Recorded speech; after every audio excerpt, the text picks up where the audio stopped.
She wore a white dress to cover her bruises and walked into the wedding hall of the city's most dangerous crime boss. No flowers, no music, only guns, darkness, and a ring placed on her finger like a chain. Her father had sold her. Her husband was the man the whole world feared. And on that wedding night, instead of violence, he gave her a blanket and said, "No one is allowed into your room without permission." That should have been a relief. Instead, it terrified her more than ever. Where are you watching from? Please like and comment below to let me know how far this story has progressed. And let's follow this story to the end. The rain came down hard the night Serafina Vale was handed to a man who had buried people alive. She didn't know that detail yet. She would learn it later, the way she learned most things about Damien Draven, in fragments, in whispers, in the careful way his men stopped breathing whenever he entered a room. But on that particular Tuesday in November, standing in the back seat of an armored car crawling through harbor traffic, all she knew was what her father had told her 3 days prior while she sat at the kitchen table with a split lip and a cup of tea going cold in her hands. "The war is ending," Lucian Vale had said. "You're how it ends." He'd said it the same way he announced dinner reservations. The Black Cathedral rose above the harbor like something that had always existed and simply waited for the rest of the city to grow up around it. 40 stories of obsidian glass and black steel, no warmth in any window, just the cold blue light of a fortress that had never once pretended to be anything other than what it was. Serafina pressed her fingers together in her lap and counted her own heartbeats the way her childhood therapist had taught her. The therapist her father fired when Serafina was 12 for asking too many questions about the bruises. 1, 2, 3. The car stopped. A man in a black suit opened her door without speaking. He didn't offer his hand, he just stepped back and watched her climb out into the rain, and she felt the weight of that gaze the same way she felt every gaze from men who worked for dangerous people, like a temperature check, like they were measuring how much trouble she might be. She tucked her clutch under her arm and walked toward the entrance. The white silk dress cost $4,000. Her father had selected it. She'd stood in the boutique dressing room for 40 minutes while he and the stylist discussed fabric weight, and she counted the tiles on the floor. The dress was beautiful in the way expensive cages were beautiful. Carefully constructed, structurally sound, designed to hold something that would rather be somewhere else entirely. It also covered her arms completely, which was the only reason she'd agreed to wear it without argument. The lobby of the Black Cathedral smelled like cold marble and cigarette smoke, and something underneath both of those things that she couldn't name. Men stood at every corner in positions that looked casual and weren't. She recognized the posture from the security detail her father kept. That particular stillness of men who were paid to be ready to kill and had been ready for so long it had become their resting state. Nobody spoke to her. She was escorted to the elevator by a woman in a charcoal blazer who gave her name as Mara and offered nothing else. The elevator was mirrored on 3 sides, and Serafina caught her own reflection in all of them and immediately looked away. Her makeup was perfect. Her posture was perfect. She looked like exactly what her father had spent 22 years sculpting her into, a presentable surface over a ruin. The penthouse floor had no hallway.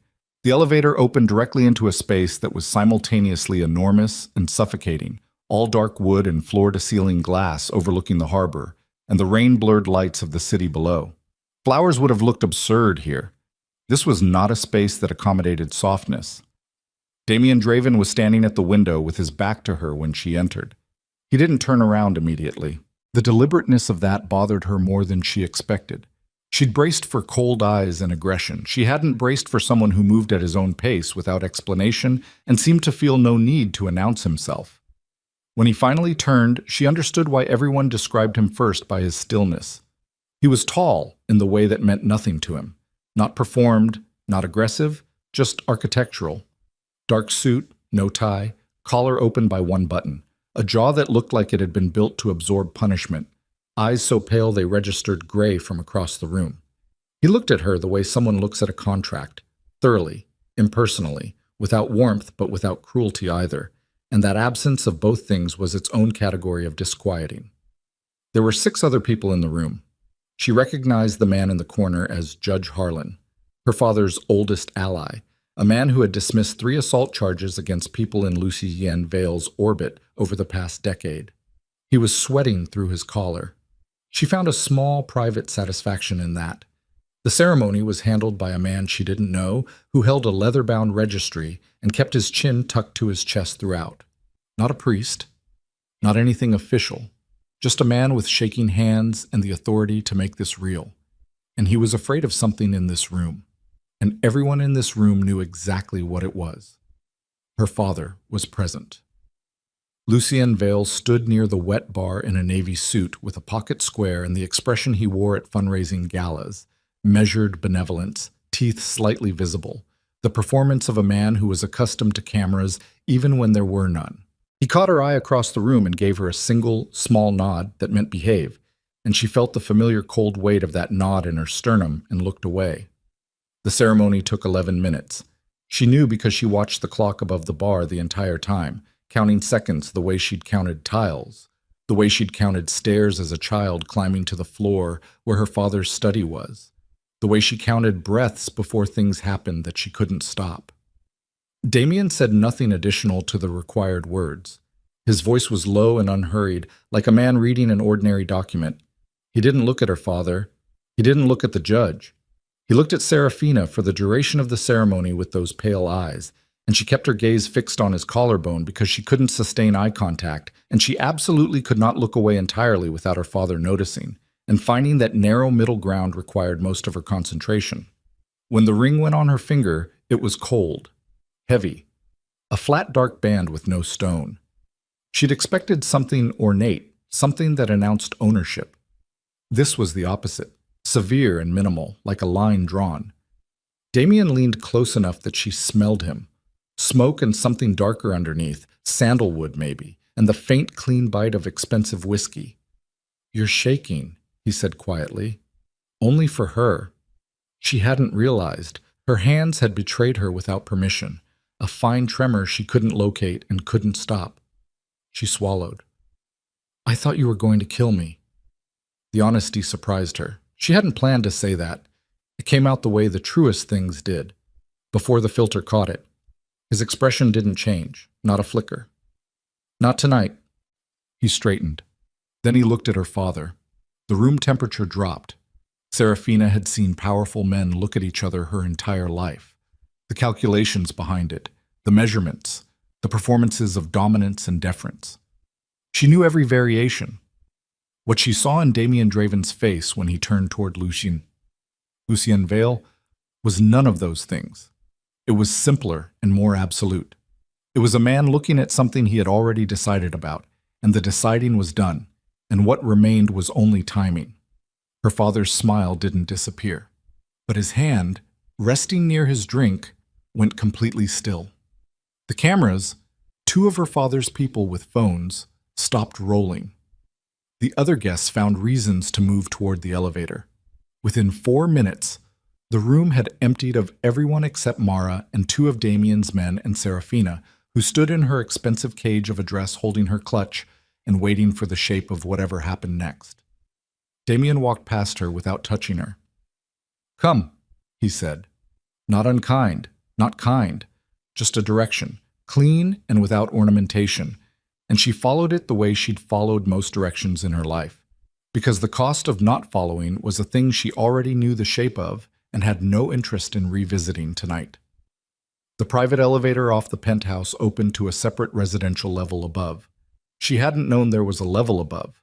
The ceilings here were lower, still high by ordinary standards, but proportioned for habitation rather than performance. The floors were the same dark hardwood, but the light was different, warmer, lamps rather than recessed fixtures, and there were books on built-in shelves along one wall, and the windows were rain-blurred, and the whole space felt like a different structure entirely from what existed below. Damien opened a door near the end of the hall without looking at her. "East wing," he said. "You sleep here. The code to the lock is your choice. Set it when you're ready, anything you want. No one enters without your permission. That includes me." She stood in the doorway of the room and processed this. It was large, clean. The bed had real pillows and a window seat overlooking the harbor and an absence of anything that felt designed to be watched. There was a bathroom with a door that locked from the inside, and she noticed the lock immediately. and her shoulders moved 1 small degree downward before she caught herself. "You're not angry," she said. It wasn't a question. She was trying to make sense of the geometry of his behavior and couldn't find the frame. Damien loosened one cufflink. His back was partially to her. "No." "Why not?" "I didn't marry you because I wanted a toy." She waited. "I married you because your father asked for mercy." He set the cufflink on the hallway table. "And because he had something I wanted, and trading for it this way costs less than the alternative." "What did he have?" Damien finally turned and looked at her with those gray eyes, and she had the sensation again of being assessed, not unkindly, not with hunger, but with a thoroughness that missed nothing. "Sleep," he said. "We talk tomorrow." He walked away. She stood in the doorway of the room for a moment after he disappeared, listening to the rain against the glass and the distant sound of the harbor. And then she stepped inside and set her clutch down on the window seat and stood very still in the middle of the floor and breathed. She had survived the night. That should have felt like something. Mostly it felt like the quiet before a different kind of storm. She didn't sleep. She sat in the window seat with her knees pulled up and watched the rain move across the harbor lights and tried to construct a logic for Damien Draven that she could hold on to. Men like him, and she had grown up inside the architecture of men like him, politicians and criminals, and the people who moved between both categories with practiced ease. Men like him operated on an exchange model. Everything was a transaction. Kindness was an investment. Patience was strategy. So what was the transaction here? What did he want that required her cooperation? She was still working the problem at 3 a.m. when she heard footsteps in the hall and went rigid, and then the footsteps passed her door without slowing and continued to the far end of the corridor, and she slowly unclenched her hands from around her own knees and pressed her forehead against the cold glass and let the rain do what rain sometimes did. Gave her something external to focus on until the internal became manageable. She'd been doing that since she was 8. The Black Cathedral was different in the daytime, not less imposing, but inhabited in a way the nighttime ceremony hadn't suggested. Staff moving through lower floors on visible schedules. Damien's people cycling through shifts with a professionalism that was almost corporate in its efficiency. She spent most of the first day learning the residential level, mapping exits the way she always mapped spaces, noting which rooms she had visible access to and which ones stayed locked. Damien had a study at the opposite end of the residential wing. The door was open when she passed it mid-morning, and she stopped without planning to. He was on the phone, standing with his back to the door, speaking in a low, flat voice to someone about a shipment schedule. The words themselves were neutral, could have been any kind of goods, any kind of logistics. The tone was the tell. That particular cadence of a man who was accustomed to being disobeyed and was currently explaining, in the most controlled register possible, that this was not a conversation about options. He turned and saw her standing in the doorway. She expected irritation. He just looked at her steadily and held up one finger, a moment, and finished the call. "You need something?" he asked when he set the phone down. "I need to know what I'm allowed to do," she said. "In this building, I need the parameters." He looked at her for a moment, and she couldn't tell if the pause was calculation or something else. "You're not a prisoner," he said. "Everyone in this building has a gun." "Yes?" "And most of them work for you." "All of them work for me." "Then I need to understand what that means for me specifically," she said. "I need to know the rules. I function better with rules." She didn't mean to say that last part. It was the kind of true thing that exposed too much. Her father's house had operated on rules so arbitrary and shifting that she'd spent 2 decades in a state of permanent calibration, always measuring, always adjusting, always trying to anticipate the next correction. Structure was the thing she was most afraid of and most unable to function without. Damien studied her face with that particular attention of his. "The building's security is mine to manage," he said. "Your movements are your own. You want to leave? Tell Mara, take 2 men with you. Not because I'm restricting you, because the city isn't safe for people in your position right now. Your father made enemies on his way to making this deal, and some of them don't know or care about the terms." "My father makes enemies constantly," she said. "That's not new." "These enemies are new," Damien said. "The situation is new." He held her gaze. I'll explain more when I know more. For now, eat breakfast. You haven't eaten. How do you know that? Because you've been up since before 4 and you've walked past the kitchen 3 times. She hadn't realized he tracked that kind of detail. She should have. A man who ran what he ran without surveillance vulnerabilities tracked everything. Are you always watching? She asked. I'm always aware, he said. It's not the same thing. She left without responding, but she went to the kitchen and ate. It was the painting that started it. She'd always painted. Charcoal, mostly. There was something about the pressure of it, the way you could drag it and smear it and create depth through accumulation rather than precision, that suited the way she processed things. Her father had considered it a tolerable eccentricity as long as she kept it out of sight. Art was not part of the presentation. Art was a private dysfunction, like anything else she did that wasn't for the benefit of external perception. She found a supply closet on the residential level with blank canvas and charcoal, among other things. Either coincidence or something deliberate, she didn't know which, and she decided not to ask. She took what she needed and set up at the window seat in her room and worked. The first drawing was the harbor. The second was Mara. The third, without meaning to, was Damien. Not his face, exactly. She wasn't looking at him from close enough range to render his face accurately. Just his proportions, the architecture of how he stood, the way space organized itself around him. She worked on it for 2 hours, and when she looked at what she'd made, she sat with it for a long moment. He looked like what he was, enormous and still and somehow contained, all that potential for violence held inside a very deliberate silence. He also, she realized, looked tired. Not in the body. In the way certain people carry something behind their eyes that doesn't have a name, but registers as weight, as the accumulated cost of a great many decisions that couldn't be unmade. She recognized it because she wore the same thing. He found her at it 4 nights later. She was at the window seat after midnight, working on something different. A woman she'd known briefly at university 3 years ago, before her father decided education was running too long and called her home. And she heard him in the doorway and didn't startle, which was notable. She'd been startling at doorways her entire adult life. "Can't sleep," she said, without looking up. "No." He leaned against the frame. He was in dark pants and a gray shirt with the sleeves pushed up, and he looked less assembled than he did during the day, which she filed without processing. He looked at the drawings on the floor beside her. The harbor. Mara. His own outline. He picked up the last one.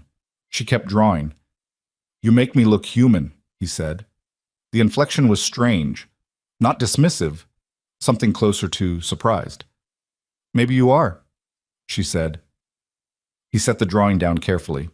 She heard him in the doorway for another moment, and then he walked away, and she listened to the sound of his footsteps recede down the hall, and she put down the charcoal and pressed her fingers together in her lap and sat with the feeling that something had shifted by a very small but irrevocable degree. 3 weeks into the marriage, she found the files, not through snooping. Mara left a folder on the kitchen counter by accident, or not by accident. She still didn't fully understand Mara's loyalties, which ran somewhere alongside Damien's interests in a way that wasn't simple obedience.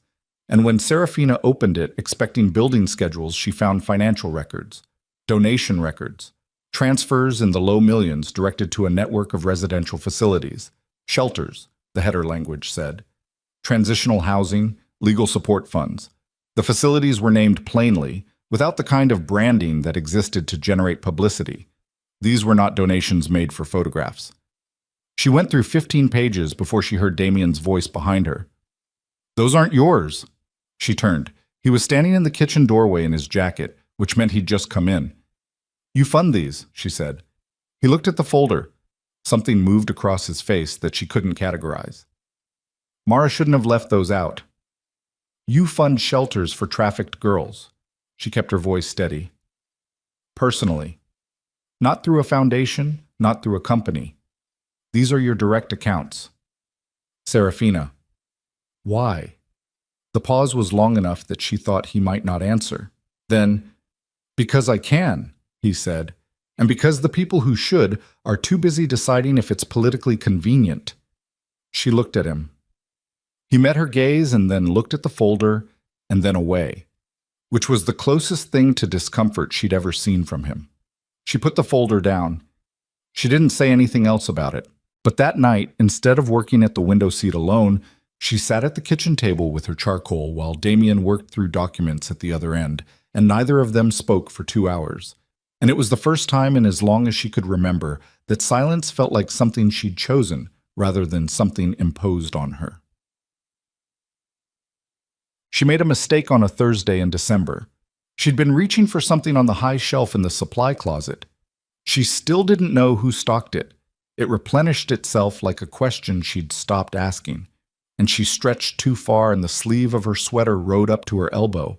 And she was alone, so it didn't matter. But when she came out of the closet, Damien was standing in the hall, and he was looking at her arm. She pulled the sleeve down. His face was entirely still. "What happened?" he said. "Nothing." The word came out practiced and smooth, the way it had been smoothed by repetition. "I caught it on the shelf." He said nothing for a long moment. "Serafina." "I caught it on the shelf," she said again, steadier. Looking at him directly, which was a skill she'd developed specifically for moments like this, the necessary performance of someone with nothing to hide. He stepped back.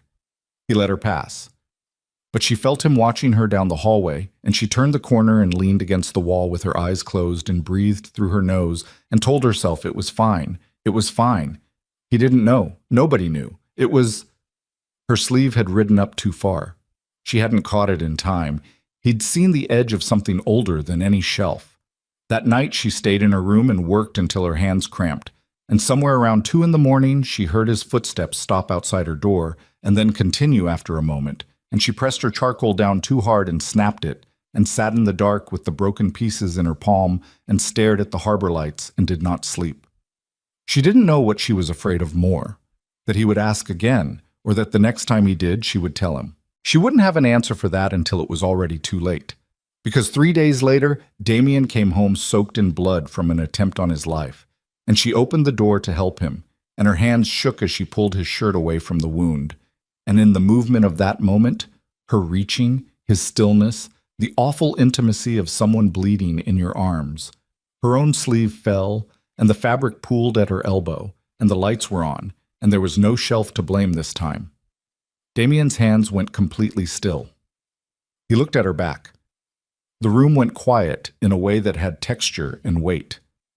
"What the hell is this?" he said. Quiet, deadly quiet. She reached for the fabric. He caught her wrist. Not hard, but certain. "Who did that to you?" Her throat closed. The answer was in her chest like something calcified. Years of wait, years of silence, years of learning that the truth had a cost she could not afford. She felt the shape of it behind her ribs. "Please don't ask me that," she whispered. Serafina. The way he said her name, she didn't know how to describe it. Not soft, not demanding, just present. Just a sound that meant I'm here and I'm not leaving and you can stop carrying this alone. She felt something crack open. "My father," she said. The words came out barely above a breath, but they landed in the room like a detonation. Damien's hands, still wrapped around her wrist, became very, very still. And in the silence that followed, in the gray-lit November room 40 stories above the harbor, Serafina Vale watched something change in the face of the man she had married in terror. Watched the stillness harden into something that was no longer restraint, no longer patience, no longer the careful management of a man who had chosen discipline over destruction. And she understood, in the cold clarity of that moment, that she had just told the most dangerous man in the city the one thing that would make him impossible to stop. Damien didn't move for a long time. He was still crouched in front of her, still holding her wrist in that careful grip that was somehow simultaneously the gentlest and most dangerous thing she had ever felt. And the wound in his side was still bleeding through the compressed cloth she'd pressed against it, and none of that seemed to matter to him anymore. He was looking at her back, at the architecture of damage that her father had spent 20 years constructing on her skin. She felt exposed in a way that had nothing to do with the fabric. "Look at me," he said. She didn't want to. Looking at him right now meant seeing whatever was happening in his face, and she'd spent her whole life learning to read rooms by peripheral vision and sound and the specific quality of silence, and the silence in this room had a shape she recognized and feared. She'd heard that silence before, in her father's study, in the hallway outside her bedroom door, and in the back seat of cars driven by men who worked for people who wanted things from her. But this was different. She looked at him. His face was a controlled demolition. Whatever was happening behind those gray eyes was enormous, and it was restrained, held back by a structure of will that she could almost see the seams of, and the restraint itself was more frightening than the rage would have been, because rage she knew how to navigate. Rage had a pattern. This was something else, something cold and methodical and permanent. "How long?" he said. Not what happened, not are you okay, just the most essential question, stripped to bone. "I don't remember a time before it," she said. The seams showed. Just for a second, a single second where his jaw tightened and something moved across his face like a weather system, massive and fast. And then it was gone and the stillness was back. But she'd seen it. She'd have to think about what she'd seen later, when she had the capacity to think about anything at all. He released her wrists slowly. He stood.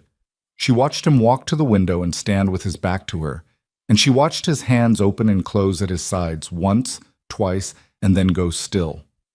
Outside, the harbor lights smeared across rain-wet glass. The city below had no idea. The city below was doing what cities did, eating, sleeping, conducting its small transactions of love and cruelty without knowledge of the 40-story room above it, where two people who barely knew each other were renegotiating the terms of everything.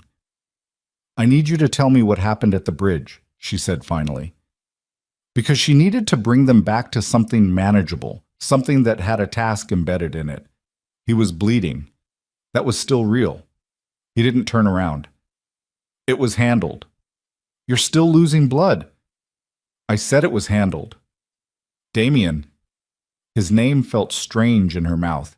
She'd barely used it in 3 weeks. "Let me finish what I started, or that wound is going to need more than I can do here."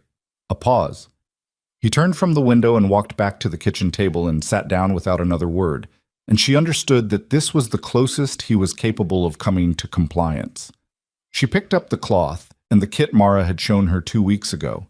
She'd wondered at the time why Mara had shown her, and understood now that Mara showed her things with purpose, and she worked on the wound in silence with hands that had mostly stopped shaking. He watched her face while she worked. She felt it, but didn't look up.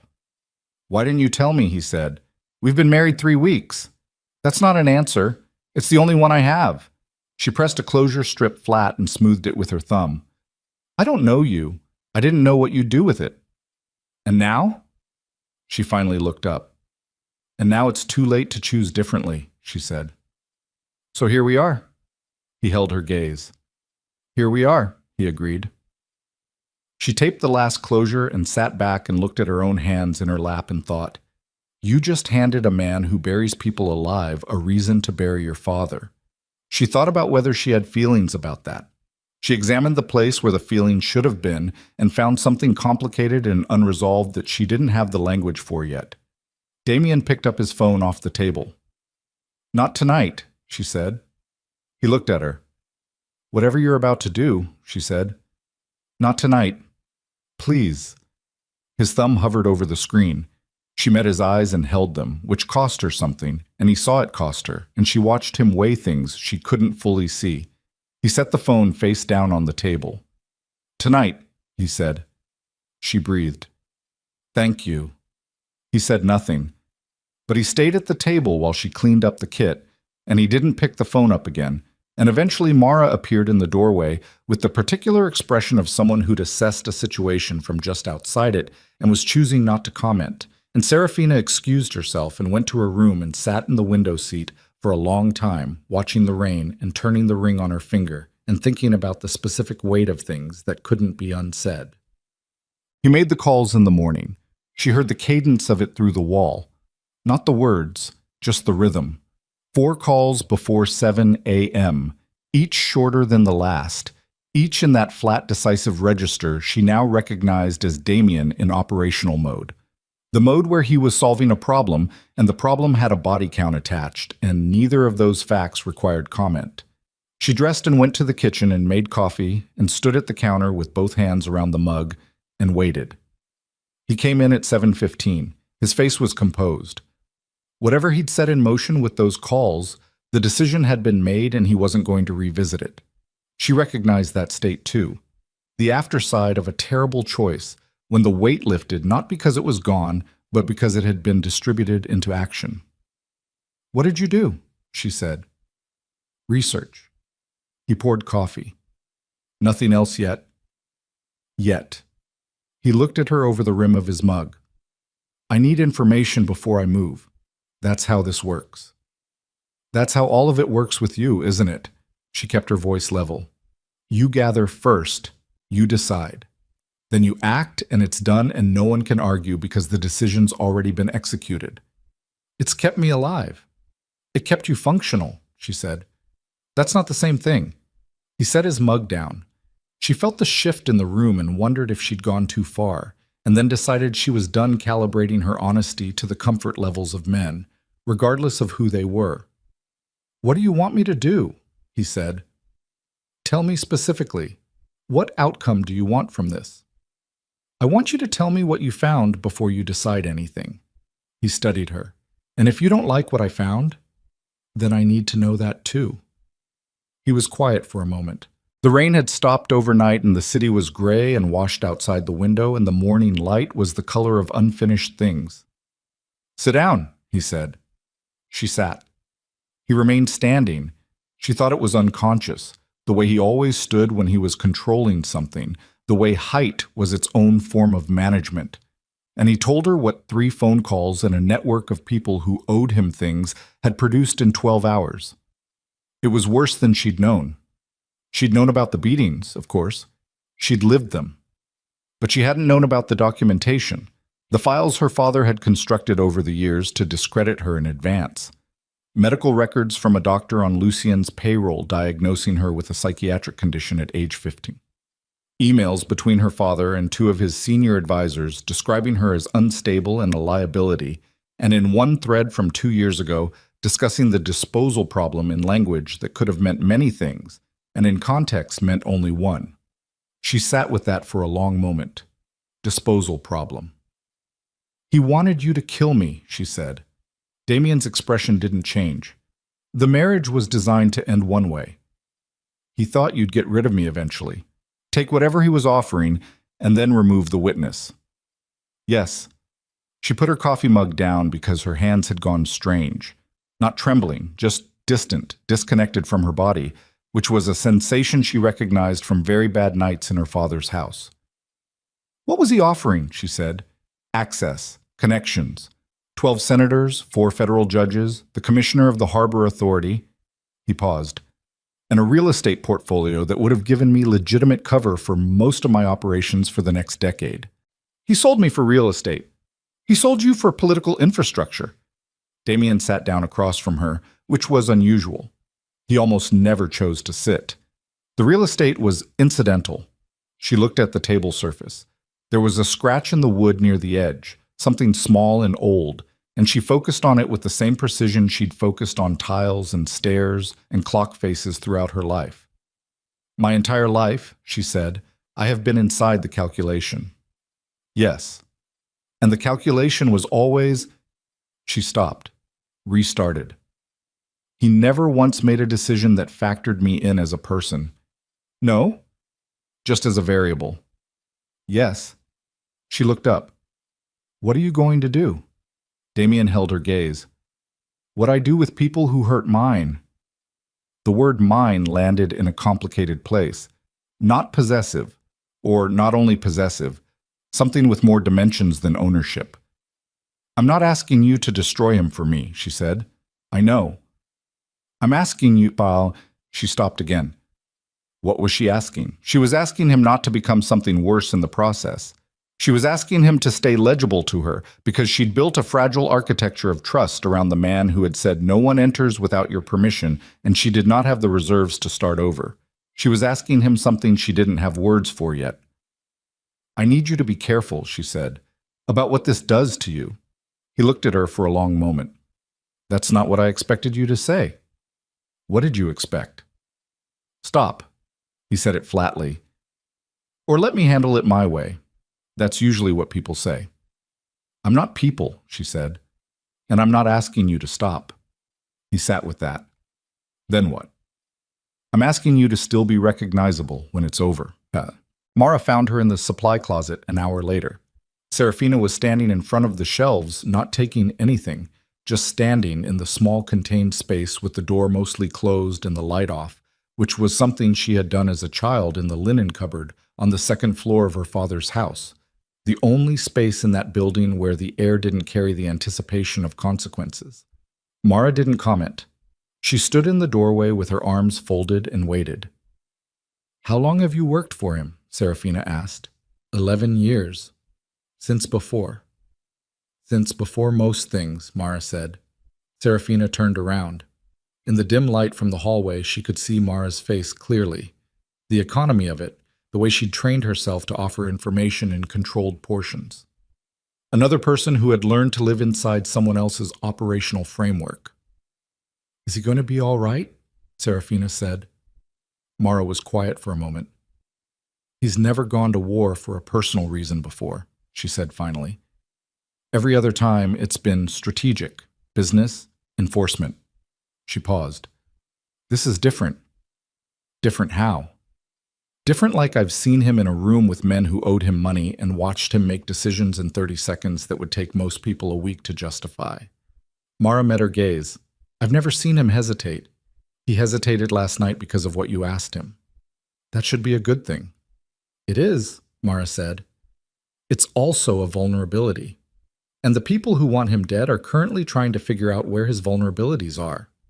Serafina processed that. They'll figure it out, she said. They will. When? Mara looked at her with something that might have been apology if Mara had been the type. It's already started. She found out what started meant the following afternoon. Damien was in a meeting she wasn't included in. She'd learned to recognize the particular density of bodies and low voices that meant this floor is not for you right now. And she was in her room working when she heard raised voices from the level below. Not raised like anger, raised like urgency, which was different and worse. She went to the door and opened it. Mara was in the hallway, moving fast. Stay in your room, Mara said without slowing. What happened? Room, now. Serafina watched her go and then went back inside and stood at the window and watched the harbor and waited with her heartbeat doing its old familiar inventory of possibilities, cataloging threats the way it had learned to do in the house where she grew up, running assessments of which doors led where and which windows could be opened from the inside. 12 minutes later, Damien appeared in her doorway. He was in his jacket. He had his phone in one hand. His face was the controlled demolition again, but closer to the surface this time. Your father called a press conference, he said. She turned from the window. 2 hours ago, Damien continued, he announced a federal investigation into organized crime activity in the Harbor District. He named me specifically. He paused. He also announced that his daughter had been coerced into a fraudulent marriage under duress, and that he intends to pursue annulment and criminal charges on her behalf. The room was quiet. Serafina heard her own breathing, in and out, even, the way she'd trained it. He's using me as the shield, she said. He's making himself the victim's father, Damien said. It puts him in front of the investigation. It makes any action I take against him look like retaliation against someone protecting a vulnerable woman. Brilliant, she said, and she hated that it was. She hated that her father's mind worked in a way she could admire even while it was being used to dismantle her. There's more, Damien said. She braced. He's claiming you've been isolated, that you have no access to outside communication, that you've shown signs of psychological deterioration consistent with captivity. He held her gaze. He has a doctor on record. The same doctor he paid to diagnose me at 15. Yes. She sat down on the edge of the window seat. So anything I say contradicting him becomes evidence of the deterioration, she said. If I say I'm fine, that's what a woman in captivity says. If I show distress, that confirms his narrative. The frame closes on both sides. You understand how this works. I grew up watching him build frames around people. She pressed her hands flat on her thighs. He did it to my mother. He did it to his first chief of staff. He's been doing it to me my whole life. I just never watched him do it from the outside before. Damien was quiet. What do you want to do? He asked. The question surprised her. The genuine quality of it, not a briefing, not a notification, but an actual opening toward her decision. What are my options? She said. You can speak publicly, counter his narrative directly. It creates risk because it puts your face on this and makes you a target for every faction that wants leverage over me. And the alternative? We move quietly. I handle the investigation through channels. It takes longer, and your father controls the story in the meantime. She looked at him. You said we. He didn't flinch from it. I did. She sat with that word. 3 letters. The most complicated architecture she'd encountered in 30 years of living inside other people's plans. There's a third option, she said. Tell me. I talked to the federal investigator directly, not publicly, not through your channels. I request a private meeting on my own terms, and I tell them what I know about my father's network. She watched his face. I've been inside that house for 20 years. I know names, accounts, locations, things he was never careful enough to hide from someone he considered furniture. The silence that followed was a different quality from before. That puts you in federal protection, Damien said, which means you leave here. Yes. It also means your testimony becomes the foundation for the case, he said. You become the most important witness in a federal investigation into organized crime and political corruption. I know. They'll use you. Everyone uses me, she said quietly. At least this time I choose it. He studied her face for a long time. She held very still under it. There's something you haven't considered, he said. Tell me. Your father anticipated this possibility. He moved to the window and stood beside her, not touching, looking out at the harbor where the gray water caught the failing afternoon light. The files I accessed this morning, there are communications between Lucian and the lead investigator on the federal case. She felt it before he finished saying it. He already owns him, she said, since 2 years ago, before the investigation was even opened. Damien turned to look at her. Your father didn't react to the investigation. He built it. It was designed from the beginning as a mechanism, a way to move against me when he needed to, using federal apparatus he already controlled. The scale of it settled into her chest like cold water. He built the investigation against you as an exit strategy, she said, in case the marriage didn't end the way he planned. In case I became a problem rather than a solution. Which you became the moment you... She stopped. The moment I didn't kill you, Damien said. She looked at him. He's been watching, she said. He's been watching since the ceremony. He saw you give me the room, the lock, the... She pressed her fingers to her mouth for a moment. He saw us at the window that night. Probably. He knew before I did, she said, that something was changing. Damien's jaw tightened. He's not patient, Serafina said. He moves when he's afraid. That press conference today wasn't strategy. It was panic. He's scared of what you'll do now that you know. He should be. Which means he's not going to wait, she said. Whatever he's planning next, the investigation, the charges, whatever else, it's already in motion. Today wasn't the announcement. It was the trigger. The word landed in the room and sat there. Damien picked up his phone. This time she didn't ask him to wait. She watched him make the call. 4 words in a low, flat voice, a name and a location and a time frame. The kind of call that sounded like logistics and was. And she watched his face while he made it and thought about what she'd said to him the night before.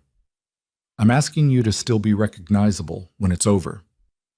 She thought about whether she had the right to ask that, whether recognizable was something either of them would be on the other side of whatever this had already become. She thought about her father in a room somewhere building frames around them both, moving his pieces across a board he'd designed, confident in the outcome because he had always been confident in outcomes, and the outcomes had always, eventually, arranged themselves to his satisfaction. She thought about 20 years of being arranged. I need to tell you something, she said when Damien set the phone down. He looked at her. My father has a contingency, she said. I don't know all of it, but I know he has a safe deposit facility registered under my name. I found the documentation when I was 19, and I didn't understand what it was then. She paused. I understand it now. Whatever's in that facility, whatever leverage he was preserving as a last option, it's registered to me, which means if anything happens to him, I'm implicated by default. Damien was completely still. You've been carrying that, he said, for 11 years. Why didn't you Because I didn't know who to tell, she said. Because every person I might have told was either his or afraid of him. Because knowing and surviving sometimes means knowing alone. She looked at him steadily. I'm telling you now. He crossed the room. He stood in front of her and looked at her face with that thorough attention that missed nothing. And she held herself very still and let him look, which was the hardest thing she'd learned to do and the most important. And after a long moment, he reached out and put one hand against the side of her face, just held it there, warm and careful, and she did not flinch. She almost did. She caught it, the old reflex, the instinct that had been trained into her over years of proximity to hands that meant harm. Caught it and held it and stayed still. And he felt the almost of it in the slight tension of her jaw, and his thumb moved once across her cheekbone in a gesture that was neither ownership nor performance, but something that belonged to an entirely different vocabulary. We're going to end this, he said. She covered his hand with hers. Outside, the harbor darkened into evening, and somewhere in the city, Lucien Vale was activating contingencies, and somewhere in the federal apparatus, his owned investigator was moving pieces, and Damien's phone was already beginning to buzz with the specific frequency of bad news arriving faster than expected, and neither of them reached for it yet, just stood in the gray light of the residential level with their hands overlapping and the weight of everything unfinished pressing down from all directions. The phone buzzed again. And again. Damien looked at the screen. She watched his face change, not the controlled demolition this time, something quicker and harder than that. What? She said. He turned the phone so she could read it. 3 words from a number she didn't recognize. 3 words that landed in her chest like 3 words. They have Mara. Serafina read them twice. Her brain performed the translation with the mechanical efficiency of someone who had spent a lifetime processing bad news in real time, absorbing it, filing it, continuing to function. And then the translation finished, and the implications opened beneath her like a floor giving way. Mara, who had shown her the medical kit, who had left the donation files where she could find them, who had stood in the doorway of a dark supply closet 11 years into working for the most dangerous man in the city and waited without comment while a traumatized woman stood in the dark and breathed. When? Damien said. He was already moving, jacket on, phone to his ear, the transition from stillness to action so fast it had no visible seam. She watched him cross the room and felt the air change quality around him, felt the thing that made rooms quiet when he entered them shift into a different register entirely. 40 minutes ago, said the voice on the phone. She could hear it from where she stood. Parking structure on Aldrin. They took her car and left her phone. We have footage. Who? A pause. That's the problem. Damien stopped walking. Tell me. The plates on the vehicle trace back to a holding company. Another pause, shorter. The holding company is registered to the same attorney who filed the federal complaint this morning on Senator Vale's behalf. The room was completely silent. Serafina understood what that meant before Damien said anything. Mara wasn't taken by her father's private muscle. The contracted security and political fixers she'd grown up watching operate from the background of her father's world. Mara was taken by people working inside a federal framework. People with access to surveillance systems and legal infrastructure, and the ability to make a person disappear into a process rather than a grave, which was in some ways worse because graves had locations. Lockdown, Damien said into the phone. Full. Everyone inside, no movement until I say. He ended the call. He turned to look at her. She was already looking at him. He escalated, she said. He escalated because he's afraid. Taking Mara is a message. It's leverage. Damien set the phone on the table. His voice had dropped to the register she'd only heard once before, the night of the assassination attempt, when he'd been bleeding and furious and still in complete control of every word. He wants me to move. He wants me to react visibly and aggressively so the federal narrative has supporting evidence. If you go after Mara, I become exactly what the investigation claims. And if you don't, Mara is in federal custody as a material witness, he said. which means she is accessible to people who work for your father, which means she is not safe. Serafina pressed both hands flat on the kitchen table and looked at the surface of it in thought. Not about her feelings, not about the fear that had started a slow cold crawl up her spine the moment she'd read those 3 words. About the structure of what her father had built and where its load-bearing elements were. He needs Mara to say something specific, she said. Damien looked at her. That's why he took her. Not to hurt her. Not yet. She looked up. He needs a statement. Something that confirms his narrative about me, about the coercion, the isolation, the captivity. Mara has been with me every day for 6 weeks. If he can get her on record saying she witnessed my deterioration, my fear, my inability to move freely, it closes the frame. It closes the frame, she said, and then the annulment moves forward on his terms. The federal investigation has a cooperating witness, and he controls the story completely. Damien was very still. Mara won't give him that, he said. No, Serafina agreed, which means he'll find another way to get what he needs from her. And the longer she's in that custody, the more options he has. She watched him process this, watched the calculations move behind his eyes. Not cold, not purely strategic, because Mara was 11 years and a loyalty that ran in both directions. And even men who built their lives on controlled distance had things they could not afford to lose. There's something else, he said. She waited. The facility, he said. The safe deposit account registered in your name. He held her gaze. My people accessed the registry records 20 minutes ago. And it was opened 6 months before your mother died. The words landed in a specific place, a place she had kept sealed for a long time. That's not possible, she said.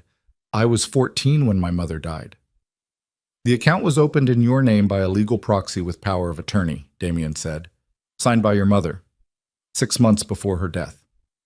Her mother, Eleanor Vale, who had died of a cardiac event at 41 while her husband was in the middle of a re-election campaign. Eleanor, who had been beautiful and quiet and had looked at Serafina sometimes across dinner tables with an expression her daughter hadn't understood until she was old enough to recognize it as recognition. I see what's happening to you. I can't stop it. I'm sorry. My mother opened that account, Serafina said slowly, under your name, with documentation that predates her death by 6 months, which suggests she knew she was going to die. The room tilted slightly. She grabbed the edge of the table. Not from grief. The grief was old and calcified and no longer had sharp edges. From the sudden disorienting weight of a truth arriving 20 years late, enormous and irreversible and changing the shape of everything she'd believed about her own history. She was building me an exit, Serafina said. Yes. She knew what he was. She knew what he was going to do to me. Yes. And she couldn't. She stopped, restarted. She couldn't get me out directly, so she built a back door. She registered an account in my name so that whatever he put in there for his own protection would eventually become mine. She pressed one hand over her mouth for a moment. She was smarter than he knew. Much smarter, Damien said. Which means what's in that account is yours by legal standing, he said. And based on the transaction records my people pulled, what's in that account is not real estate documentation. He paused. It's 20 years of correspondence, digital files, recorded conversations, financial records connecting your father's corruption network to 17 individuals currently holding federal positions. Serafina understood. She sat very still and let the understanding move through her completely. Her mother had spent the last months of her life building a weapon. Not for herself. She'd known she wasn't going to survive long enough to use it, or had suspected, or had been afraid and prepared anyway, the way frightened people sometimes prepared because the preparing was the only thing left that felt like agency. She'd built it for her daughter and hidden it in plain sight under Serafina's name, where Lucien would never look because he'd never once considered that Serafina could be a threat. He'd considered her furniture. Furniture didn't fight back. He doesn't know about the contents, Serafina said. No, he knows the account exists because he's been using it as a liability. He thinks whatever's in there is his documentation, his insurance. He doesn't know your mother replaced it. When did she replace it? 3 weeks before she died. Serafina closed her eyes for just a moment, just long enough to acknowledge the size of what her mother had done, alone, frightened, running out of time, doing the last thing she could do for the child she couldn't save by any other means. Then she opened her eyes. "We need to access it," she said. "Yes. But if we move on the facility now, your father will know," Damien said. "He has the building under surveillance. Any approach we make gets flagged." "Then we need him looking somewhere else." Damien looked at her carefully. "What are you thinking?" he said. "I'm thinking," she said, "that I need to talk to the press." She'd expected him to argue. He didn't. He looked at her for a long moment with that assessment that missed nothing, and then he nodded once, which she'd learned was the most significant form of agreement available from him. And then he called someone named Callum, and within 40 minutes, a woman named Dr. Renata Voss arrived at the Black Cathedral's service entrance with a recording kit and the particular composure of someone who handled volatile situations professionally. Serafina didn't know who Dr. Voss was. She didn't ask. She sat across from her at the kitchen table and answered questions for 90 minutes with the precision of someone who had been preparing for this conversation her entire life without knowing it. She talked about the beatings, the isolation, the doctor at 15, the way her father had constructed her public identity while systematically destroying her private one. She talked about the marriage, the genuine coercion of it, her father's intent, what she'd learned since. And she talked about the press conference and what it meant for her to have her victimhood weaponized by the same person who had created it. She didn't cry. She had cried at 17 in a bathroom for 3 hours over something her father had done and made a decision afterward that she was done performing distress for people who were trying to use it. What she offered instead was specificity, dates, details, the particular texture of memory that couldn't be manufactured. Dr. Voss recorded everything without interruption. When it was done, Serafina sat back in the chair and felt emptied in a way that wasn't entirely bad, like something had been carried at a specific weight for a long time and been set down, and the muscles were still shaped around the absence. "This is going to create a significant response," Dr. Voss said. "I know. From your father specifically." "That's the point," Serafina said. She caught Damien in the hallway afterward.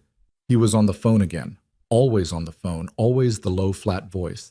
And he ended the call when he saw her face. "It's done," she said. "It goes public at 6 a.m., he said. "By 6:15, Lucien's people will be managing the fallout. And in that window, we move on the facility," he said. "Yes." She nodded. "Get some sleep," he said. She almost laughed. Instead, she walked back to her room and sat in the window seat and watched the harbor go from black to deep blue to the gray of pre-dawn. And she did not sleep. And she thought about her mother in a room 20 years ago doing the only thing she had left to do. And she thought about how love sometimes expressed itself as the most extraordinary practical act. And she thought about the specific cost of being born into the wrong family and surviving it anyway. And somewhere around 4 in the morning, she fell asleep sitting up against the cold glass and dreamed about nothing at all. The story broke at 6:02. By 6:20, 3 major outlets had picked it up. By 6:40, Lucien Vale's press secretary had released a statement calling the account fabricated and expressing concern for his daughter's mental health, which was so precisely the wrong response that Serafina, reading it on Damien's phone in the back seat of an armored car moving through pre-dawn traffic, almost felt something like satisfaction. Almost. "He's pulling his people back from the federal building," said the man in the front passenger seat. One of Damien's, name unknown to her, face professionally blank. "Redirecting to the communications team." "How long does that give us?" Damien said. "Maybe 2 hours before he figures out it's a diversion." Damien looked at Serafina. She looked back at him. 2 hours. The facility was a mid-rise commercial building in the financial district, the kind of building designed to be invisible, no signage, a service front that looked like a dozen other service fronts. They entered through a side access that Damien's advance team had already cleared, and she walked through familiar security procedures with unfamiliar hands guiding her forward, and tried not to think about the fact that she was walking into a space that carried her name and her mother's last act simultaneously. The deposit vault was on the 4th floor. Her biometrics opened it, eye scan, and a handprint registered 2 decades ago and never revoked because her father had never imagined a scenario where this became a problem. The vault was smaller than she'd expected, a single reinforced drawer, roughly the size of a shoebox. She pulled it open. A drive. 3 physical folders. A sealed envelope with her name on it in handwriting she recognized from birthday cards and grocery lists, and the backs of photographs, or her mother's handwriting, careful and slightly left-leaning, preserved perfectly. She picked up the envelope. Her name. Just that. Serafina. In her mother's hand. She did not open it here. She put it in her jacket pocket against her ribs where she could feel the slight pressure of it, and she picked up the drive and the folders and put them in the bag Damien's man held open, and she did not let herself think about anything except the next step. "We're clear," Damien said quietly beside her. She nodded. They were not clear. She understood that 3 minutes later, on the way back to the elevator, when the advance man's earpiece crackled with something that made him stop moving and put his hand up. Everyone stopped. "Talk to me," Damien said. "Building security just went offline," the advance man said. "All 4 cameras on this floor, simultaneously." Damien turned. She turned with him. At the far end of the corridor, 2 men in dark suits appeared from the stairwell door. Not her father's contracted security. She knew that profile, had grown up watching those men move. These were different. Younger, more technically precise in their positioning, wearing the specific kind of unremarkable that only came from training. Federal. "Don't move," said the one on the left. He had a badge out. "Ms. Vale, you need to come with us." "This is a voluntary access of a legally registered personal account," Damien said. His voice was its flattest, most controlled register, the one that cost him the most to maintain. "This facility is currently under federal seal as part of an active investigation," said the agent. "The contents of account 7741-5 have been designated as evidence." "That account is registered in my name," Serafina said. "Registered to a minor, under proxy authorization," the agent said. "The originating authority has been questioned and the registration is under review." Her mother. They were challenging her mother's proxy authority. 20 years after her mother's death, Lucian Vale had found a way to reach back and undo the last thing Eleanor Vale had done for her daughter. Serafina felt something move through her that wasn't fear. It was adjacent to fear, below it, heavier. The particular weight of a person who has been outmaneuvered at the most fundamental level, not just strategically, not just in terms of plan and counterplan, but genealogically. Her father had found a way to weaponize her own origin. "We're leaving," Damien said. "Sir." "You do not have a warrant for her person," Damien said. "You have a facility seal which applies to the contents of the vault. The contents are subject to legal dispute which will be resolved through counsel. We are leaving." The agents looked at each other. The calculation was visible. They hadn't expected this particular pushback in this particular form. They'd expected either compliance or aggression, and Damien was offering neither. He was offering the most dangerous thing possible, precision. They stepped aside. She walked past them with the bag over her shoulder and her heartbeat doing its inventory, and Damien's hand briefly at the small of her back. Not gripping, just present, a degree of pressure that meant, "I'm here, keep moving." And they took the elevator down in silence and got back into the armored car, and the doors closed. "They'll report it," Damien said. "I know. Well, your father will know we accessed it." "He'll know the bag exists," she said. "He doesn't know what's in it."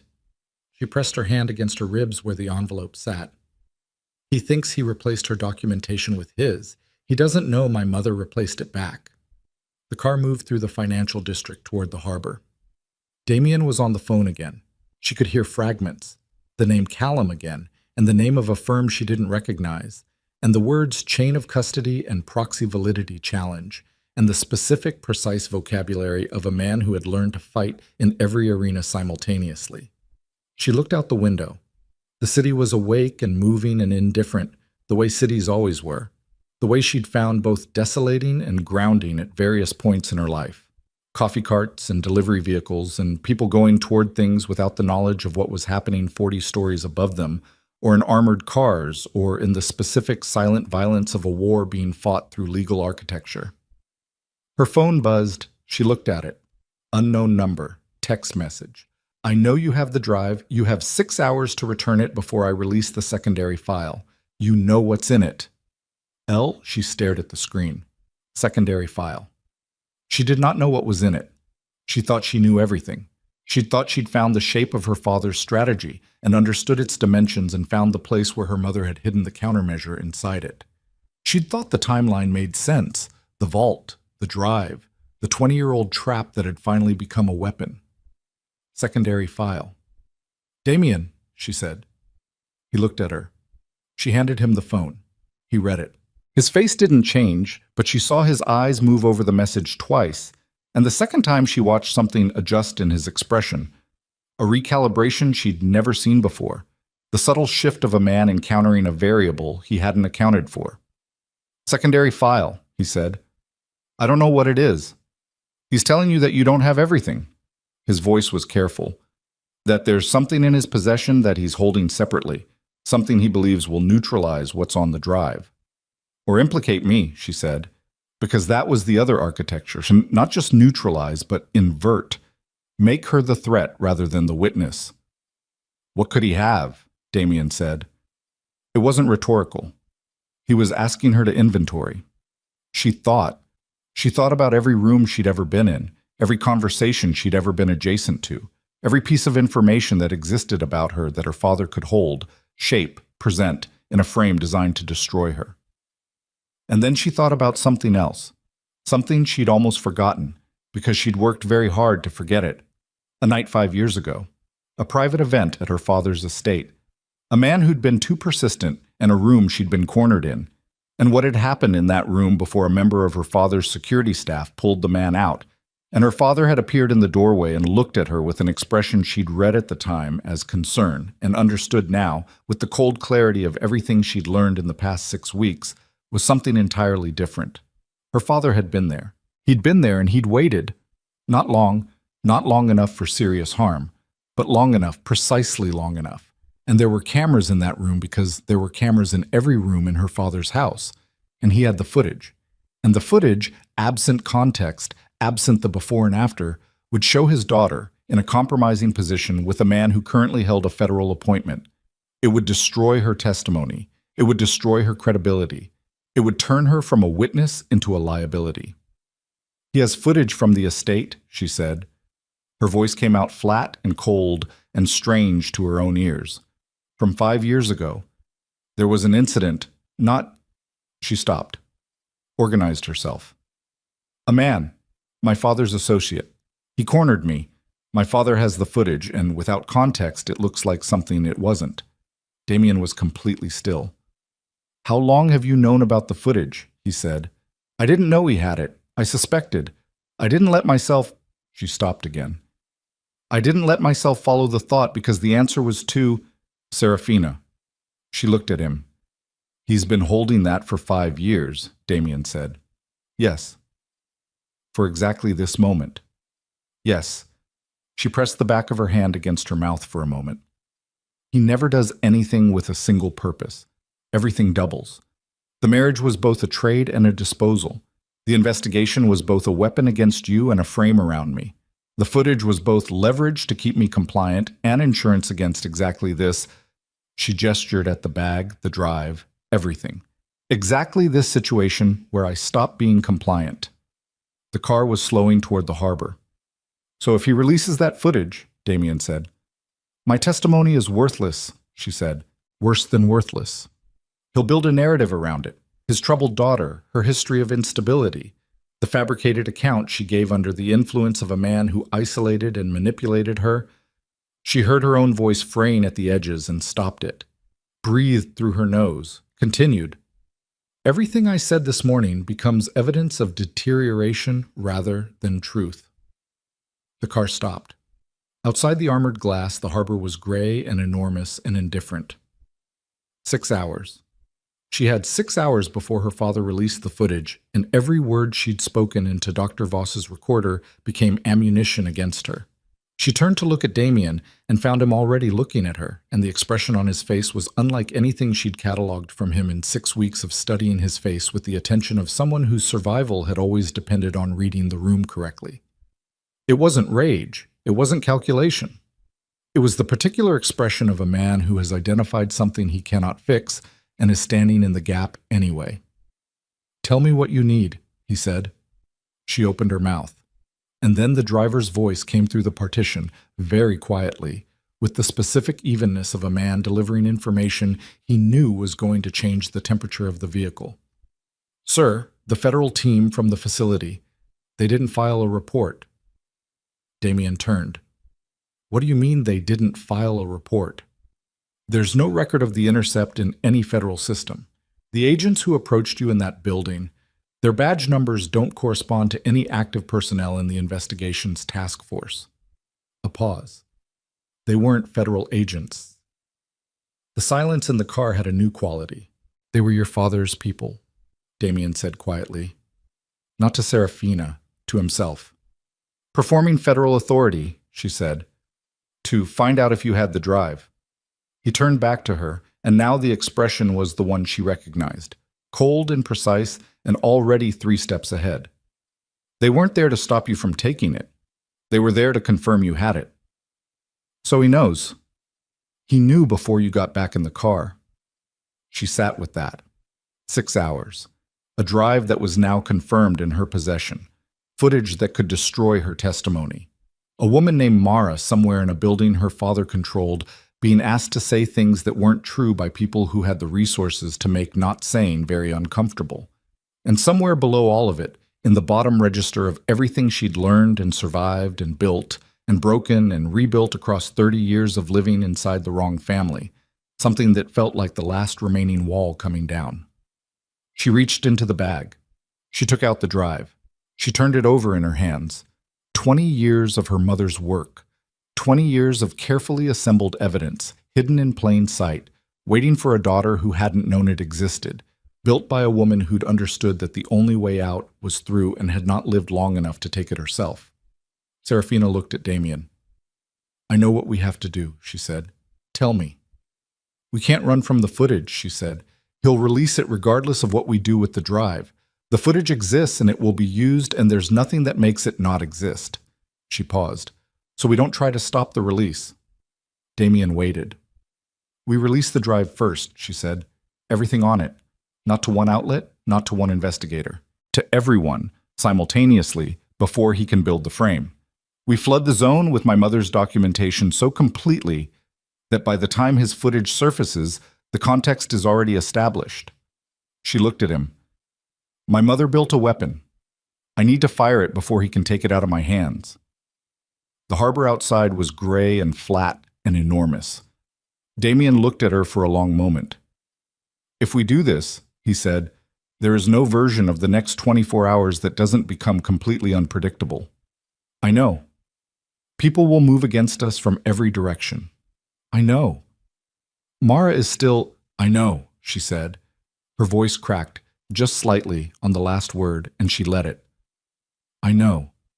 And I'm telling you we do it anyway, because my father has spent 20 years building a world where I have no good options, and I am done waiting for a good option to appear." She held the drive in both hands. "This is the option we have. This is the one my mother left us." Damien looked at the drive in her hands. Then he looked at her face. Then he picked up his phone and called Callum and said, "We're accelerating. Prepare the distribution protocol. Everything goes out at once." A pause. "Yes, now." He ended the call. He looked at her. 6 hours, she said. "Less," he said. "Once this starts, your father will know within the first 20 minutes. He'll release the footage immediately and move everything else he has. Then we need Mara out before that." "Working on it." "Damien." She waited until he held her gaze. "If something goes wrong, nothing's going to—" "If something goes wrong," she said again, steadier. "The envelope in my pocket is addressed to me, but it's not for me. My mother wrote it for whoever ended up standing here. I need you to read it if I can't." She reached into her jacket and held it out to him. She was smarter than both of us. Whatever she wrote, it matters. He took the envelope. He held it carefully, the way he'd held her charcoal drawing of him weeks ago, like something that deserved to be handled without damage. "Nothing's going to go wrong," he said. She almost believed him. And then his phone rang with a number she recognized, her father's private line, the one she'd memorized as a child the way children memorize things they feared, the one that had called her to account in 100 different rooms over 2 decades of being managed and corrected and erased. And the sound of it in this car, in this morning, with the drive in her hands and the harbor outside, and the weight of everything already in motion pressing down from every direction, felt like... Damien answered on the second ring. He put it on speaker without being asked, which she understood was for her, so she could hear, so she wasn't managed out of the room the way she'd been managed out of every room her entire life. She looked at the phone in his hand and breathed through her nose and waited. "You've been busy." Her father's voice filled the armored car like something that had always been there, smooth, measured, the particular cadence of a man who was accustomed to being the most controlled person in any conversation. "I'm impressed, Serafina. Genuinely." She said nothing. "The interview was a nice touch," Lucian continued. "Very sympathetic. You've always photographed well, your mother's bone structure. Pity about the rest." A pause, precisely timed. "I assume Damien is listening." "I'm here," Damien said. "Good. Then I'll be direct." The voice shifted, not harder, just more efficient, the way a surgeon's voice shifted when moving from consultation to procedure. "You have something of mine, I have something of yours. This is a simple exchange and everyone walks away functional." "Mara," Damien said, "she's comfortable. She'll remain comfortable as long as this conversation stays productive." "Release her now," Damien said. "Then we talk." "That's not how exchanges work, and you know that." A brief pause. "The drive, Damien, everything on it. Physical and digital copies, witness destruction, confirmed by my attorney within the hour. In exchange, Mara goes home. The footage stays private. The federal complaint is quietly restructured to remove Serafina's name. And you and I return to the arrangement we originally discussed before sentiment complicated things." Serafina looked at the harbor through the glass. Gray water, gray sky, the city going about its morning. "And Serafina," Damien said. Not a question. "My daughter returns to my care during the annulment proceedings," Lucian said. "Standard protocol. No contact during the legal process. I'm sure you understand." The car was very quiet. She felt Damien look at her. She didn't look back. She was looking at her father's voice coming out of a small speaker in an armored car by the harbor, and thinking about 20 years of being inside that voice, living at its frequency, calibrating every response to its shifts and temperatures. "No," she said. A pause. "Serafina." "No," she said again, cleaner. "You don't get to offer me as a term of your own negotiation. I'm not a term, I'm not collateral, I'm not going back." "You're being—" "I'm going to tell you something," she said. Her voice was steady in a way that surprised her, coming up from somewhere below fear, below the old reflexes, from whatever was left after you stripped away everything that had been trained into you by someone else. "You built a weapon in my name, and you forgot that weapons can be turned around. My mother understood that. She was smarter than you gave her credit for. She was smarter than you gave either of us credit for." The silence on the line had a texture. "What did you say?" Lucian said. Very quiet. "She left me everything," Serafina said. 20 years of documentation, recorded conversations, financial transfers, the names of every federal official you own, every judge, every commissioner, every person you've paid to stay silent or paid to look the right direction. All of it, organized and preserved and waiting in an account you thought was yours." She paused. "She replaced your files 3 weeks before she died. You've been protecting a vault full of evidence against yourself for 20 years, and you didn't know it." The silence stretched. Then something happened in her father's voice she had never heard in 30 years. A crack. Small. Immediately controlled. But real. "You're bluffing," he said. "Release Mara," Damien said, "in the next 10 minutes, or the drive goes public." "If you do that, the footage won't save you," Serafina said. "Release whatever you have. It won't change what my mother documented. It won't change what I said this morning. The only thing it does is add your name to the list of things people are angry about." She pressed the drive between both palms. You built my entire life around the idea that I had no options. You were wrong. You were wrong about me and you were wrong about her. And I think somewhere underneath all of it, you've known that for a long time and it terrifies you. The line was silent for 4 seconds. 10 minutes, Damien said, and ended the call. He looked at her. She was shaking. Not from fear, from the specific adrenaline of having said the thing, the true thing, the thing that had lived in her chest for years in the form of a pressure she'd never been able to identify until it was gone. Her hands were shaking and her jaw was tight, and she felt simultaneously emptied and more present in her own body than she had in years. He's going to release the footage, Damien said. Yes. And then he's going to move on us directly. Yes. We have maybe 30 minutes before this situation becomes completely physical. He held her gaze. Are you ready for that? She thought about what ready meant. She thought about the woman she'd been 6 weeks ago, standing in a lobby with armed men at every corner, counting tiles. She thought about the woman who'd sat in a window seat at 3 a.m, mapping exits. She thought about the specific kind of ready that wasn't absence of fear, but was something built on top of it, heavier and more durable. Tell me what to do, she said. He told her. Titi. The distribution went out at 8:47 a.m. Not one outlet, not one investigator. 42 simultaneous transmissions to journalists, federal oversight bodies, 3 foreign intelligence contacts, 2 major financial regulatory agencies, and a network of advocacy organizations whose names Serafina recognized from the donation records she'd found on Mara's accidentally left folder 6 weeks ago. Her mother's files. 20 years of documentation.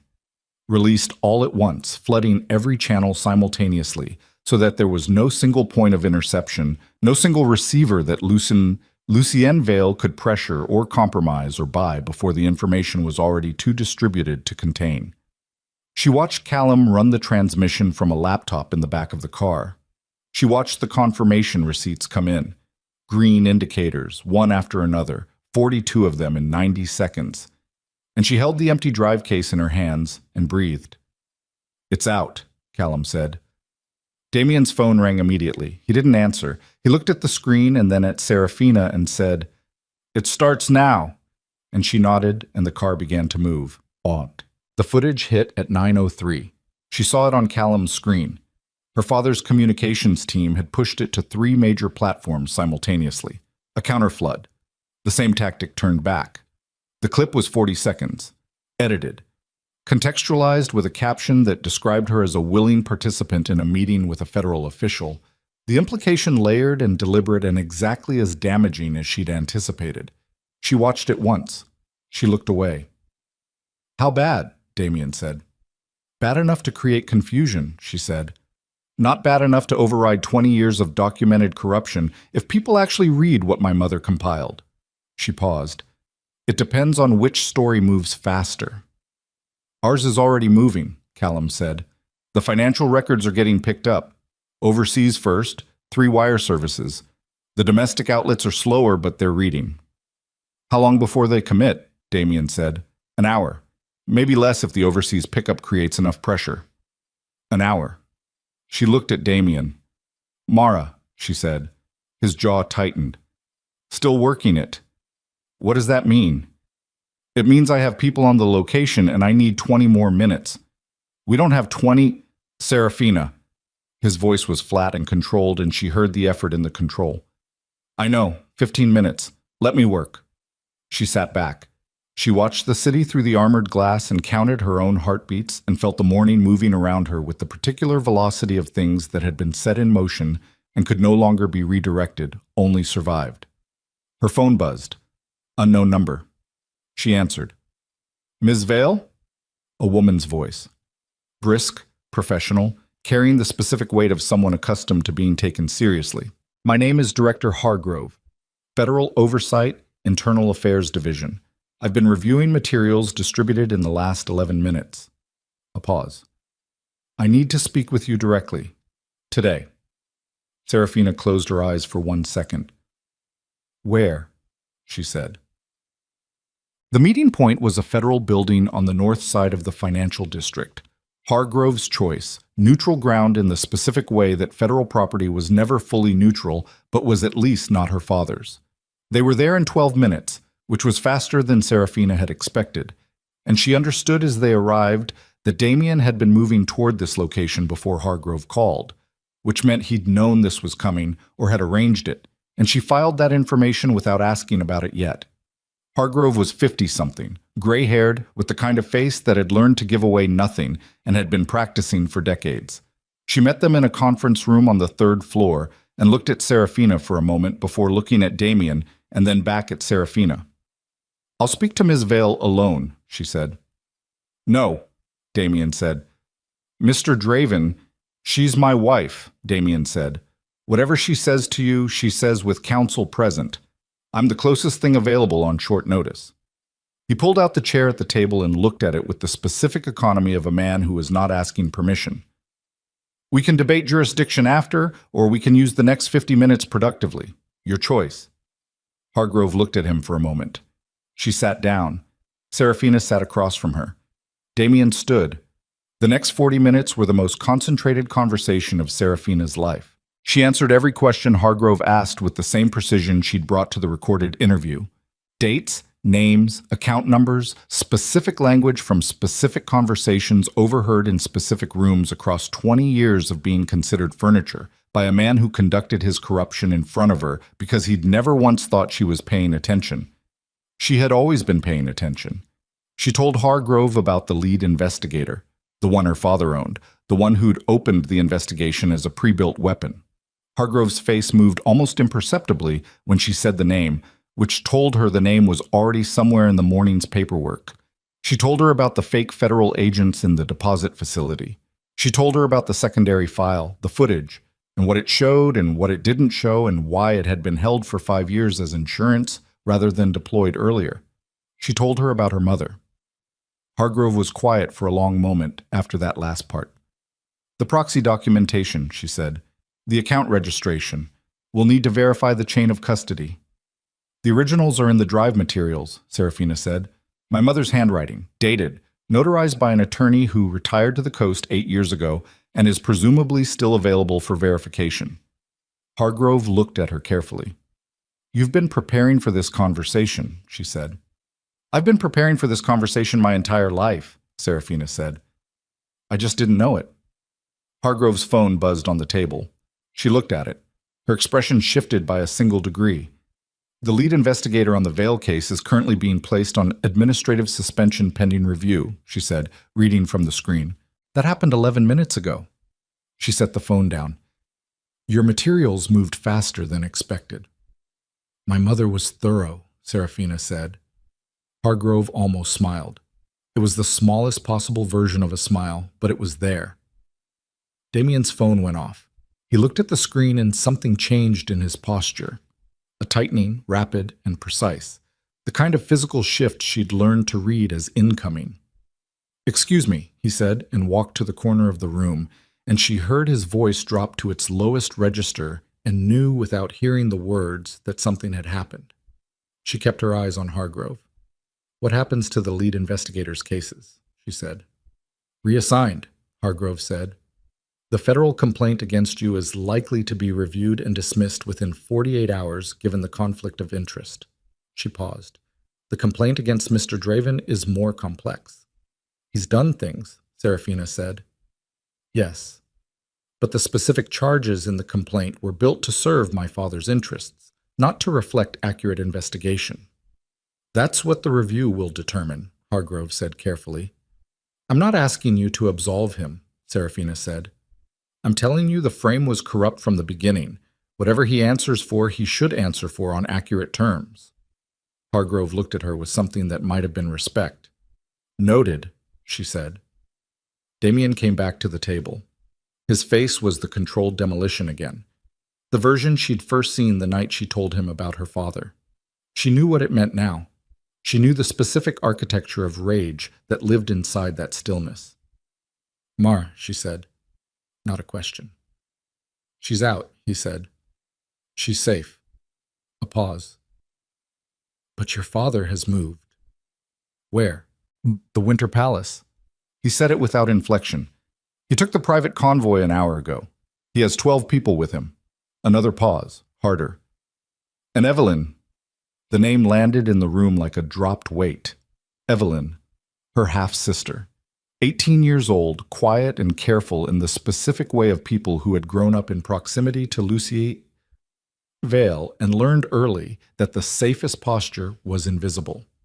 Serafina had seen her 3 times in the last 4 years, twice at mandatory family events, once by accident in the lobby of the Black Cathedral on the wedding night, standing in the background with her eyes down in a way that had made Serafina's chest hurt. She was a variable her father had always kept in reserve. Of course he had. Serafina stood up. "Ms. Vale," Hargrove started. "My father has taken a minor to a fortified location," Serafina said. "He's using her to create a negotiating position. How quickly can you move federal resources to the Winter Palace?" "That requires—" "How quickly?" Serafina said.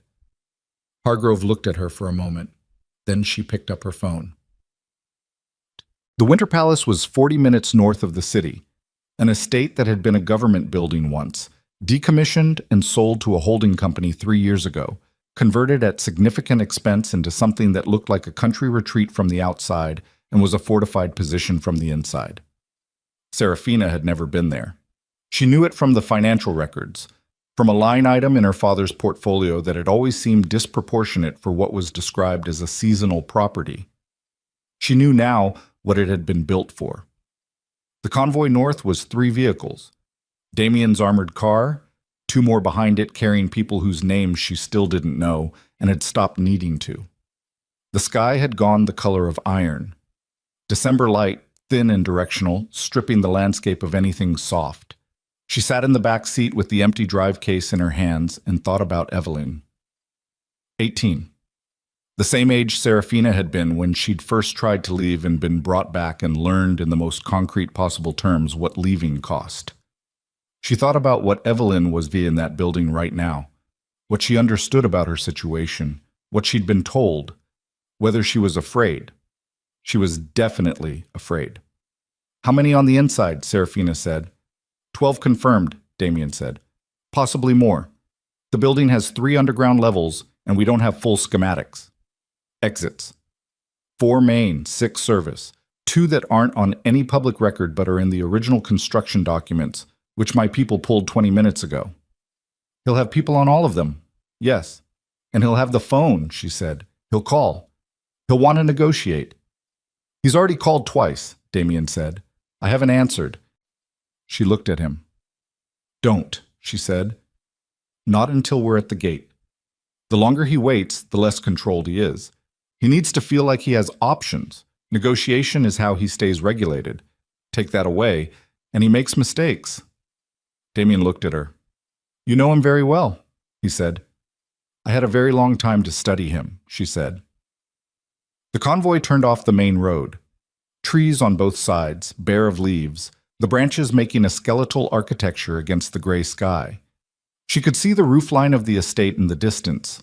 Classical facade, columns, the pretension of legitimacy that her father had always worn the same way he wore his suits. Her phone rang. Her father's number. She looked at Damien. He said nothing. It was her call. She answered. "Don't come here." Her father's voice was different now. The smoothness abraded, something rawer underneath. Not panic. Not yet. But the early edges of it. "I'm telling you this as your father. Don't come here." "Where's Evelyn?" she said. "She's fine. She's not involved in this." "Then let her go." "When we've resolved, let her go," Serafina said. "Right now. Open a door and let her walk out and we stop this convoy and we talk. That's the only offer." "You don't make offers to me," he said, and the rawness sharpened into something she recognized. The tone that had preceded the worst of it, throughout her childhood, the specific register of a man who had lost the performance and was running on the thing beneath it. "I do now," she said. "Serafina, listen to me. You don't understand what you've done today. The people you've exposed, they won't let this stand. You think it's over because you released some files? They will dismantle everything and everyone connected to this, and you will be connected to it, and so will your—" Let Evelyn go, she said. Silence. Come inside, he said. Come inside alone and we'll talk. Leave Damien outside, just you and me, the way it should have been from the beginning. That's not going to happen. Then I can't guarantee. If you hurt her, Serafina said, and her voice had dropped to something she hadn't heard from herself before, quiet and absolute and without any of the old fear in it. There is no version of the next hour where you walk out of that building. Do you understand me? The line was silent. She's your daughter, Serafina said. She is your actual daughter, and she is 18 years old, and she has done nothing except exist inside the disaster of your life. And I am asking you for the first and last time to do one thing that is actually about her and not about you. Silence. Then, very quietly, you sound like your mother. She closed her eyes for 1 second. I know, she said. The line went dead. But the convoy stopped at the gate. 200 meters of gravel drive between the iron gate and the building's main entrance. The estate grounds were open, lawns that had gone winter brown, a long reflecting pool coated in a skin of ice, the geometry of a place designed to be seen from a distance and found impressive.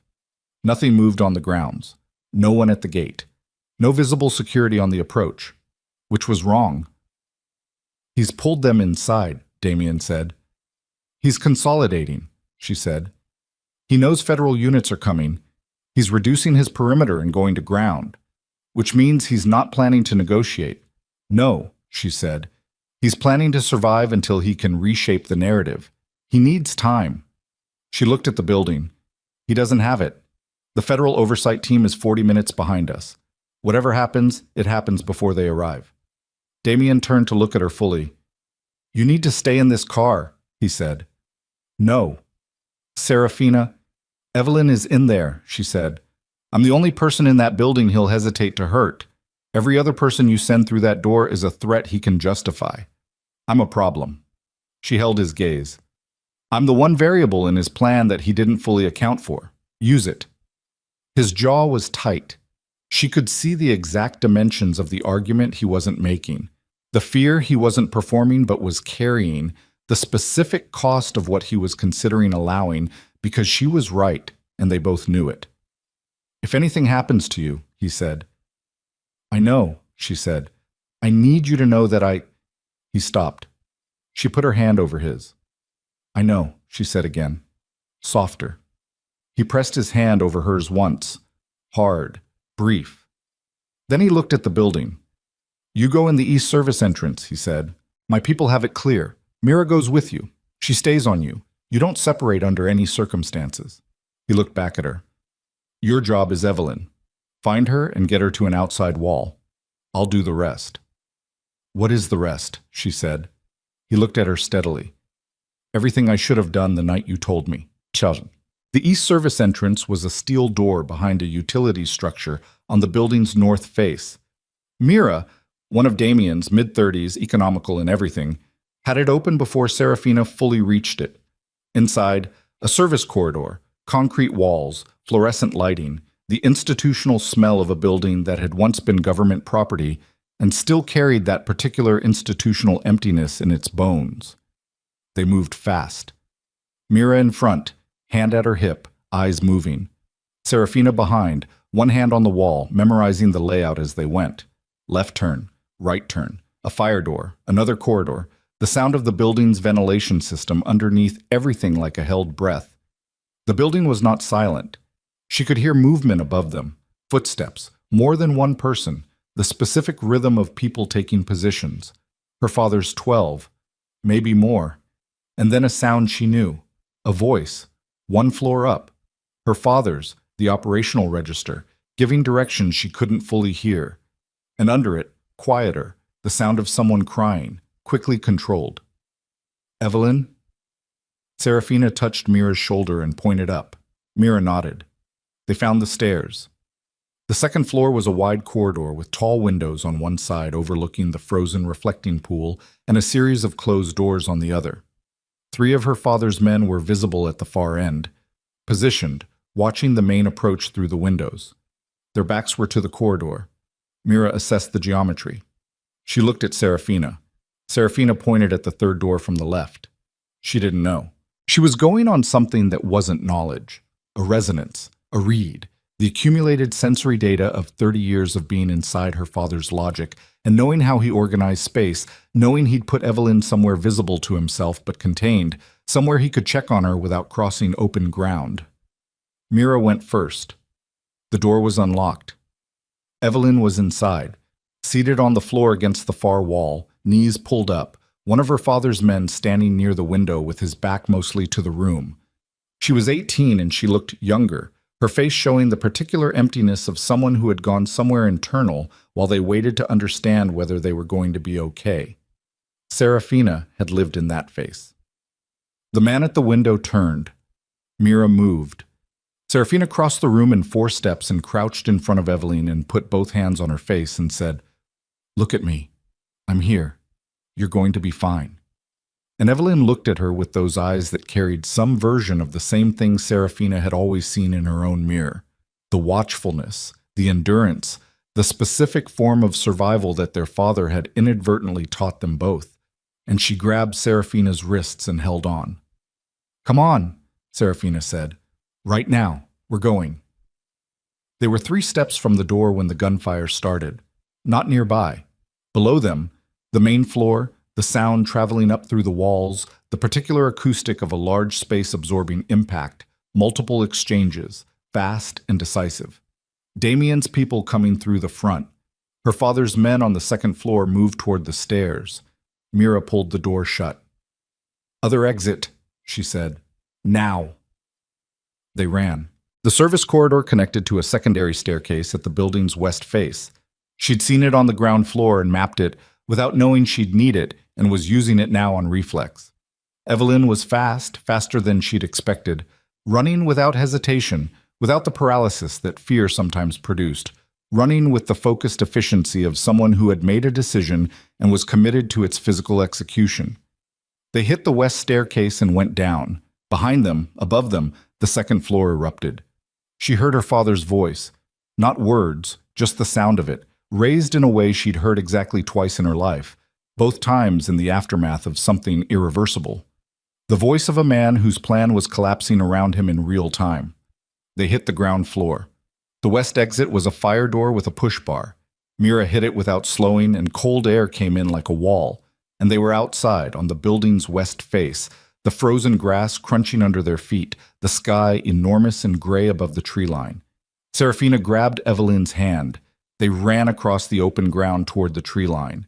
She could see the convoy vehicles beyond the gate, 2 of them repositioned to the west approach, which meant Damien had anticipated this, had planned for secondary exits, had moved pieces before she'd even asked him to. She heard the fire door behind them open.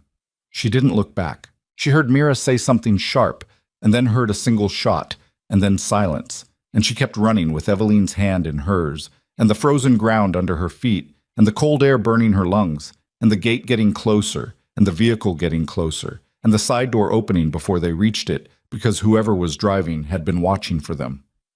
They fell inside. The door closed. The vehicle was moving before she caught her breath.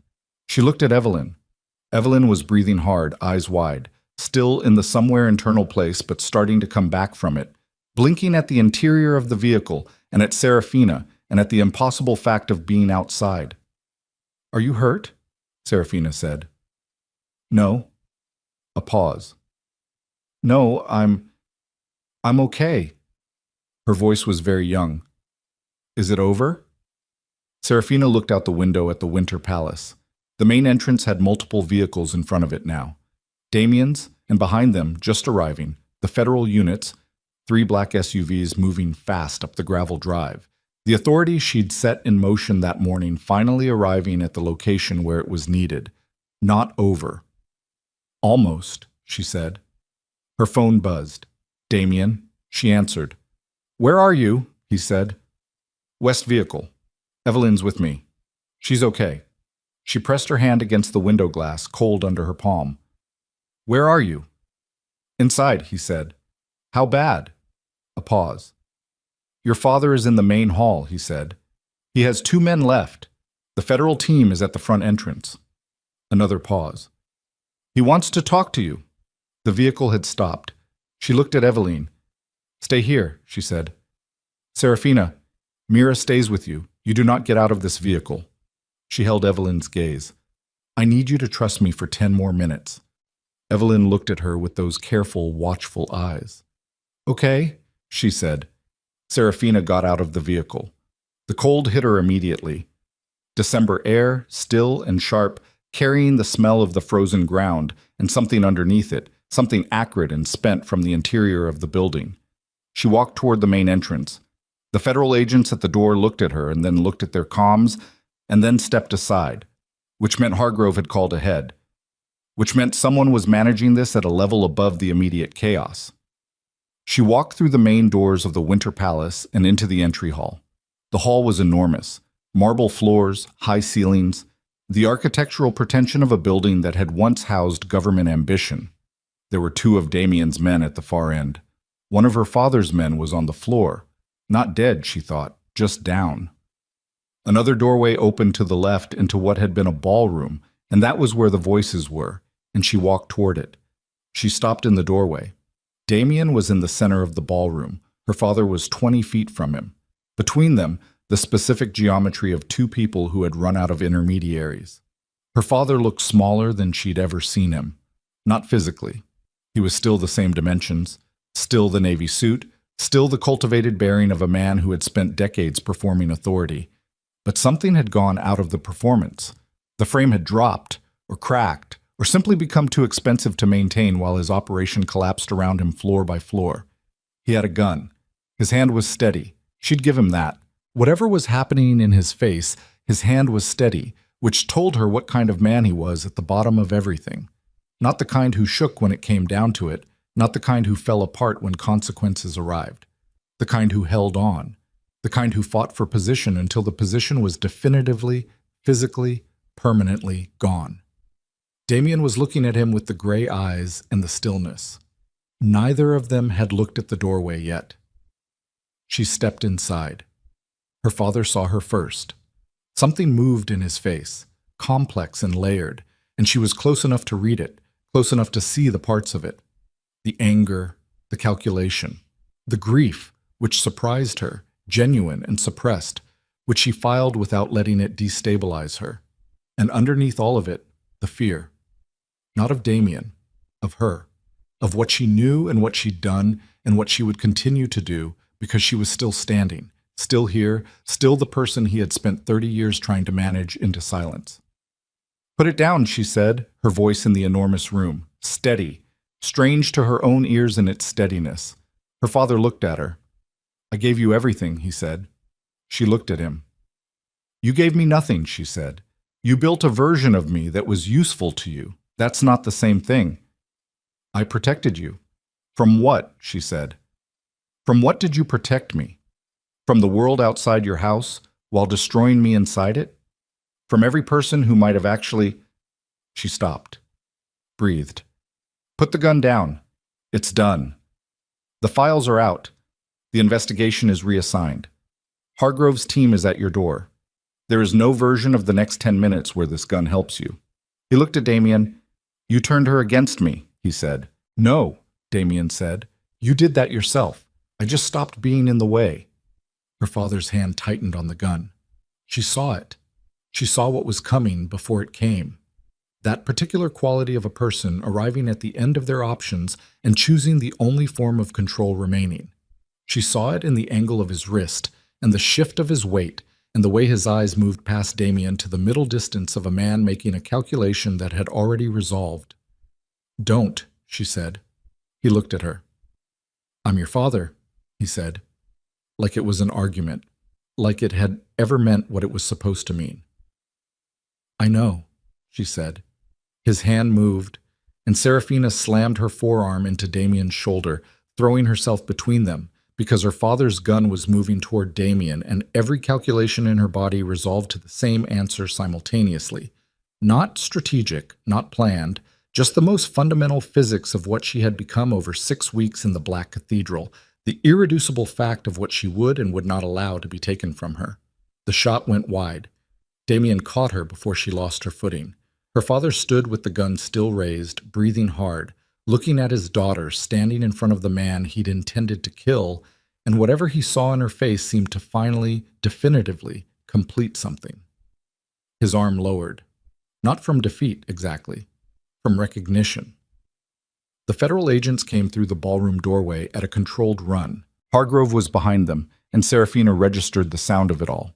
The voices, the commands, the specific language of legal authority arriving to collect what was owed, registered it from inside Damien's arms where she had ended up.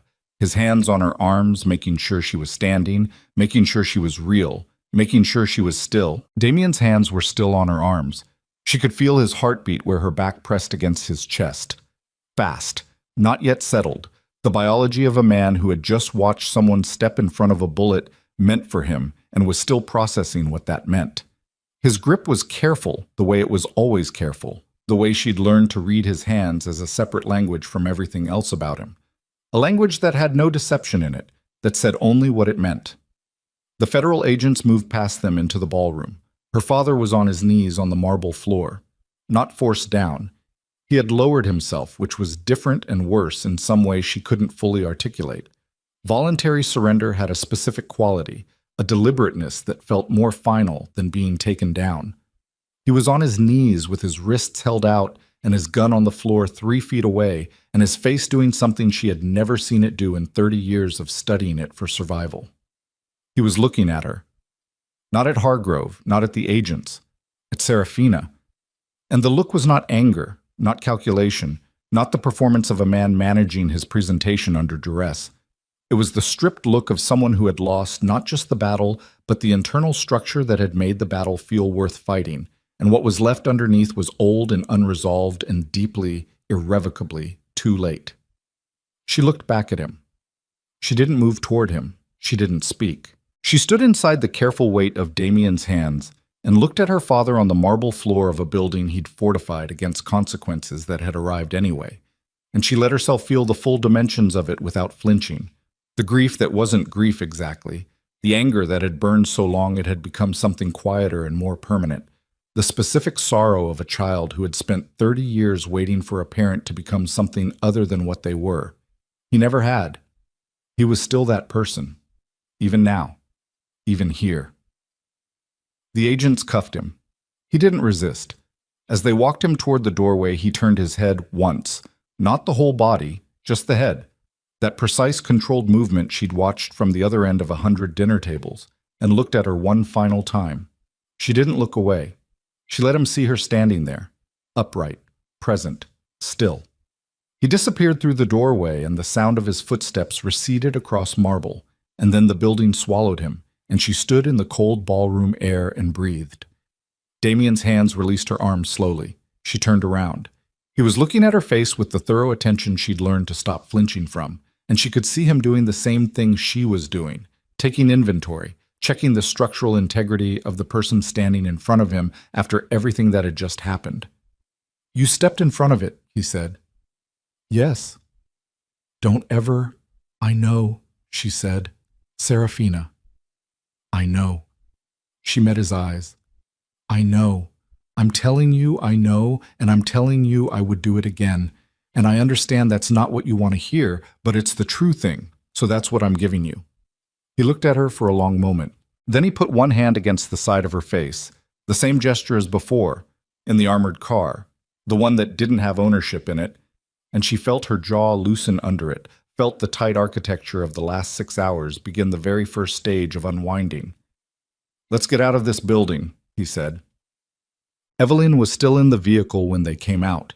She was sitting with her knees up and her arms around them, the posture so precisely mirroring something Serafina had seen in her own reflection that it produced a physical sensation somewhere in the middle of her chest. Mira was beside her, not speaking, just present, which Serafina recognized as the specific form of kindness that Mira deployed. The presence without performance, the company without pressure. Serafina opened the vehicle door and sat down beside her sister. Evelyn looked at her. "Is he—" she started. "Detained," Serafina said. "Federal custody. He'll be processed today." She paused. "He won't come back from this. Evelyn absorbed that. She had her mother's eyes. Not Serafina's mother, a different woman, someone she'd never fully known, another of Lucien Vale's consuming relationships. But there was something in the bone structure, in the quality of the watchfulness, that crossed the boundary of different mothers and landed somewhere recognizable. I didn't know about most of it, Evelyn said. I know. Some of it. She looked at her hands. I knew some of it, and I didn't. She stopped. You were inside it, Serafina said. You were inside it, and you were 18, and there's nothing you could have done that wouldn't have cost you something you couldn't afford to lose. She waited until Evelyn looked at her. That's not a failing. That's a condition. Do you understand the difference? A long moment. Maybe, Evelyn said. You'll understand it more later, Serafina said. It takes time. Evelyn was quiet for a moment. Where do I go? She said. Practically, not pathetically.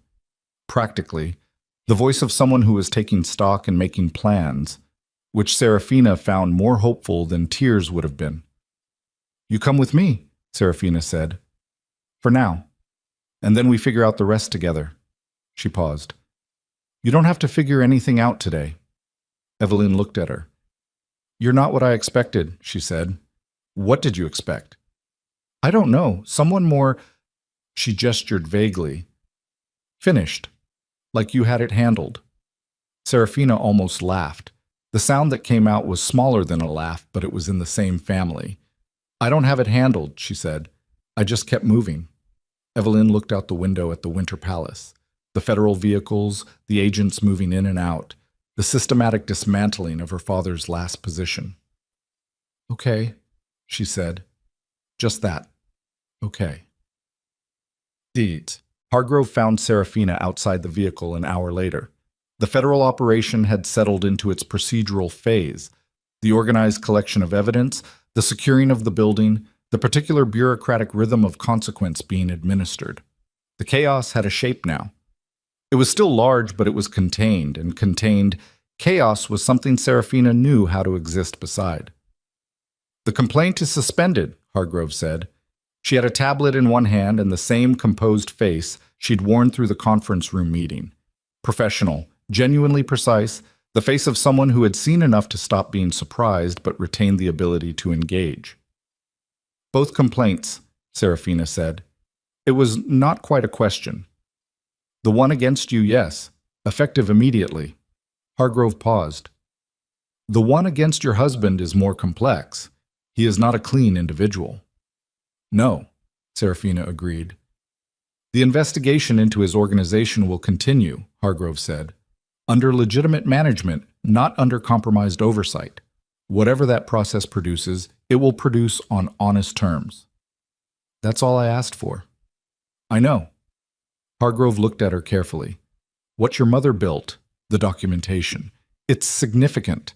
It's going to take months to work through all of it. There will be testimony required, depositions, possibly open proceedings. I know. It won't be easy, Serafina said. I know. Nothing about this has been easy. I don't expect the end of it to be different. She looked at the building. I'll be there for all of it. Hargrove nodded once. One more thing, she said. She reached into her jacket and produced an envelope. A different one, official, bearing the logo of her department. The proxy documentation. Your mother's. We had a standing verification protocol, and our legal team reviewed it this morning. She held it out. The registration is valid. The account and its contents belong to you by unbroken chain of custody. She paused. As they always have. Serafina took the envelope. She held it in both hands. She thought about her mother in a room with a notary and a dwindling amount of time, doing the most concrete thing she could do with what remained. She thought about what it cost to hope that far forward, to build something for a future you weren't going to see, for a daughter you were leaving behind in the worst possible circumstances, and to do it anyway because the alternative was doing nothing. Thank you, she said. Hargrove left. Serafina stood in the winter air with the envelope and the drive case and the ring on her finger and the specific weight of a day that had changed the shape of everything, and she breathed and let the cold fill her lungs and felt herself still standing. Damien found her there. He came out of the building's west face with his jacket open and blood that wasn't his still on one sleeve, which she'd address later, and he stood beside her and looked at the same middle distance she was looking at, and neither of them spoke for a moment. "The building's clear," he said. "I know, I heard. Hargrove's team will be here until tomorrow." "I know that too." A pause. "Evelyn," he said. "She's okay." Serafina looked at him. "She's going to need time. She's going to need a lot of things. But she's functional and she's here, and that's enough for today." He nodded. She looked back at the distance. "There's going to be an investigation into your organization," she said. "I know." Hargrove said it proceeds on legitimate terms, which means I don't know what it finds. "Neither do I," he said. "Not entirely." "Are you afraid of what it finds?" He was quiet for a moment. "Some of it," he said. She appreciated the honesty more than she would have appreciated reassurance. "What did you do?" she said. "Specifically, the worst of it." He looked at her. "You want that conversation now?" "I want it before we go any further," she said. "I need to know what I'm standing beside. I've been standing beside things my whole life without knowing what they were, and I'm done with that. Tell me the worst of it and let me decide." He held her gaze. Then he told her.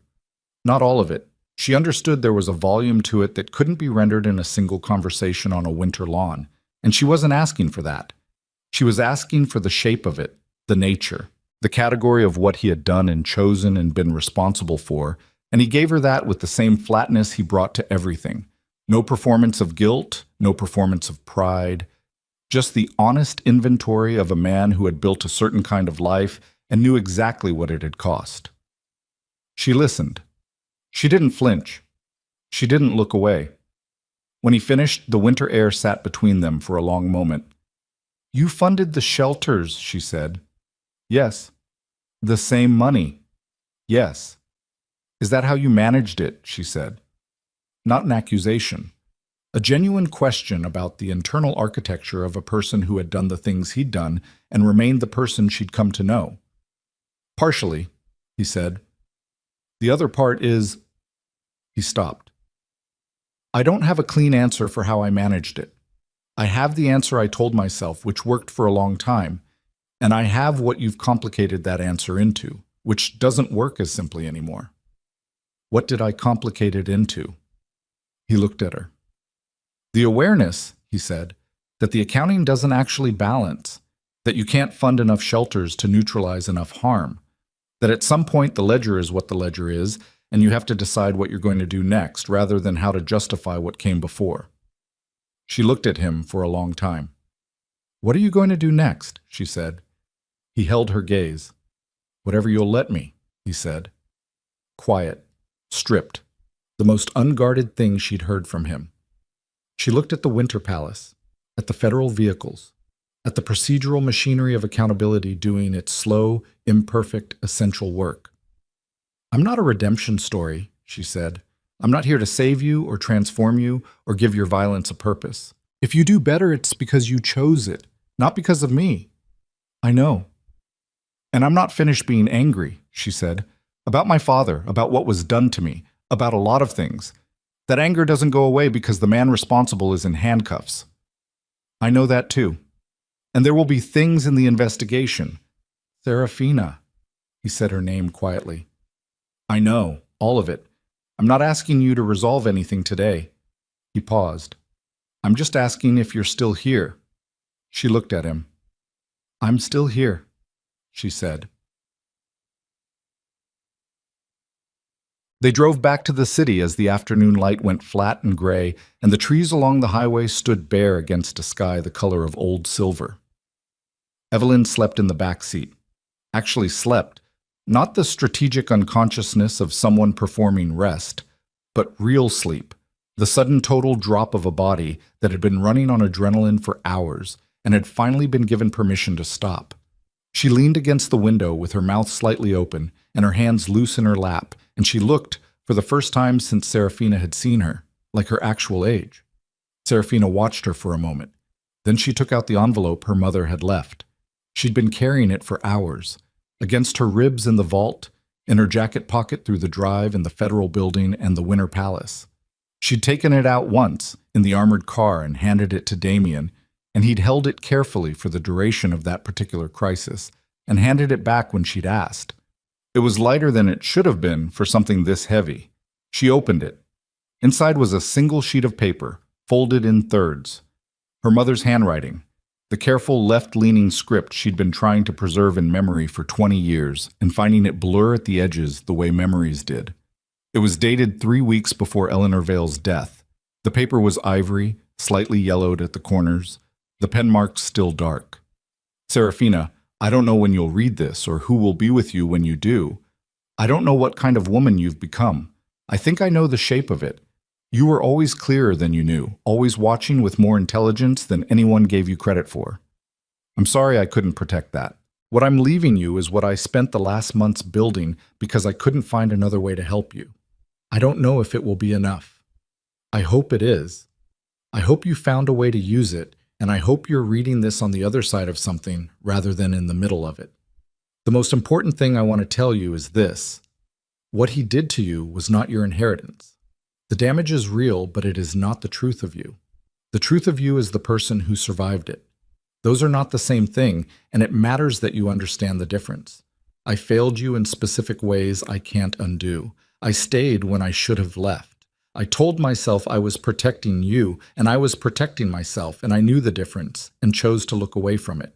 That is mine to carry. It is not yours. You are allowed to be angry about that. You're also allowed, if you choose, to put it down eventually. Not for him, not for me, for you. Because you are the one who has to keep living inside whatever you're carrying, and you deserve the weight to be something you chose rather than something you inherited. I love you in the way that tries to be useful rather than just felt. I hope the difference matters. Your mother Serafina sat with the letter in her hands for a long time. The highway moved under the car. The light outside went from gray to the dark copper of early winter evening, the kind of light that looked like something ending, which she supposed it was. She folded the letter along its original creases. She put it back in the envelope. She didn't cry. Not because the grief wasn't there. It was there, enormous and old and present, but because crying felt like less than what the letter deserved. What it deserved was exactly what she was giving it, stillness and full attention, and the acknowledgement that the person who wrote it had done something extraordinary with what she had, and that it had been enough. Damien was looking at the road. He didn't ask. She put her hand on his. He turned his palm up and held it. 6 months. The Black Cathedral was different after. Not structurally. It was still 40 stories of obsidian glass and cold harbor light, still armed men at floors, still the architecture of a particular kind of power. But the residential level had changed in the way that spaces changed when the people inside them changed, accumulated by degrees slowly, the way warmth accumulated in a room that had been cold for a long time. Serafina's drawings were on the walls now. Not all of them. Not the raw ones. The ones from the first weeks when she'd been processing everything she couldn't say, when the charcoal had been less art and more excavation. Those lived in a flat file in the studio she'd claimed on the west side of the residential level, the room with the best north light and the view of the harbor that she found she needed in the same way she needed the lock on her door. Not because she used it, but because it existed. The walls held the later ones, the harbor in winter. Mara, who had come back 3 weeks after her ordeal with the same economical composure and a slightly different quality of watchfulness that Serafina recognized and respected. Evelyn, asleep in the back seat of the armored car, her face for once completely unguarded. A portrait of her mother done from memory, approximate, imperfect, assembled from 20 years of trying to preserve a face that receded the way all faces did, but recognizable in the things that mattered. And one of Damien. Not the first one, the outline from the window, the architectural sketch of a man she'd only just begun to learn. This one was different, closer. She'd drawn it from the kitchen table, 3 months in, on a Tuesday evening when he was working through documents at the other end and the light was doing something specific to the angles of his face, and she'd picked up the charcoal without thinking. He was looking slightly off to the side. Something in his expression that wasn't the controlled demolition, Wasn't the operational stillness. Wasn't any of the registers she'd cataloged in the first weeks. It was simpler than all of those. It was a man in a room where he was not performing anything for anyone, and she'd caught it. He'd seen it the morning after she hung it. He'd stood in the hallway and looked at it for a long moment without speaking. "You're going to tell me I made you look human again," she'd said from the kitchen. "No," he'd said. He'd looked at it a moment longer. "You made me look like I'm thinking about something specific." "You were. How do you know?" "Because I was watching you." He'd looked at her. "What was I thinking about?" "I don't know," she'd said. "That's what makes it interesting." "What?" The depositions took 4 months.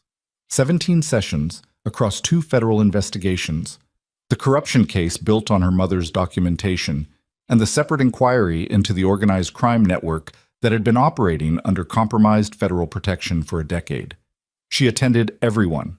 She answered every question with the same precision she'd brought to the conference room with Hargrove, and she did not perform distress, and she did not perform resilience, and she did not look at the cameras that were sometimes present, and she did not shape her answers for any audience except the accurate record. It was the most exhausting thing she had ever done. More exhausting than running, more exhausting than the Winter Palace, more exhausting even than the 20 years of managed survival inside her father's house, because at least then she'd been operating on instinct, on reflexes honed by necessity, on the automatic systems of a person who has learned to function under continuous threat. This was deliberate. This was choosing, again and again and again, to be present and accurate and unflinching in front of people who were trying to build a legal structure out of her experience, and it cost something specific every time. Damien drove her to every session. He waited in the car. He never came in, understood without being told that this was hers, that the precision of it required her full ownership, that having him in the room would shift the weight of it in ways she didn't want. But he was always there when she came out, and he always had coffee, and he never asked how it went until she was ready to tell him. And sometimes she wasn't ready until the next morning, and he accepted that with the same economy of comment he brought to most things. Mara accompanied her twice, when the testimony overlapped with events Mara had witnessed directly. She was precise and devastatingly credible and composed in a way that made the opposing counsel visibly frustrated. Evelyn testified once. She was 20 by then, had crossed the threshold quietly, with a small dinner in the residential-level kitchen, Serafina and Mara and Damien, and a person from Evelyn's university program she'd introduced without explanation, and who had the particular ease of someone Evelyn had chosen entirely for herself. That had meant something, the choosing entirely for herself. Her testimony was limited in scope. She was a secondary witness to specific events, not a central figure in the corruption architecture. But she gave it with a directness that surprised the room, and Serafina, watching from outside the testimony chamber, had felt the specific pride of someone watching a person discover that they are more than what they were built to be. Lucien Vale's trial was separate.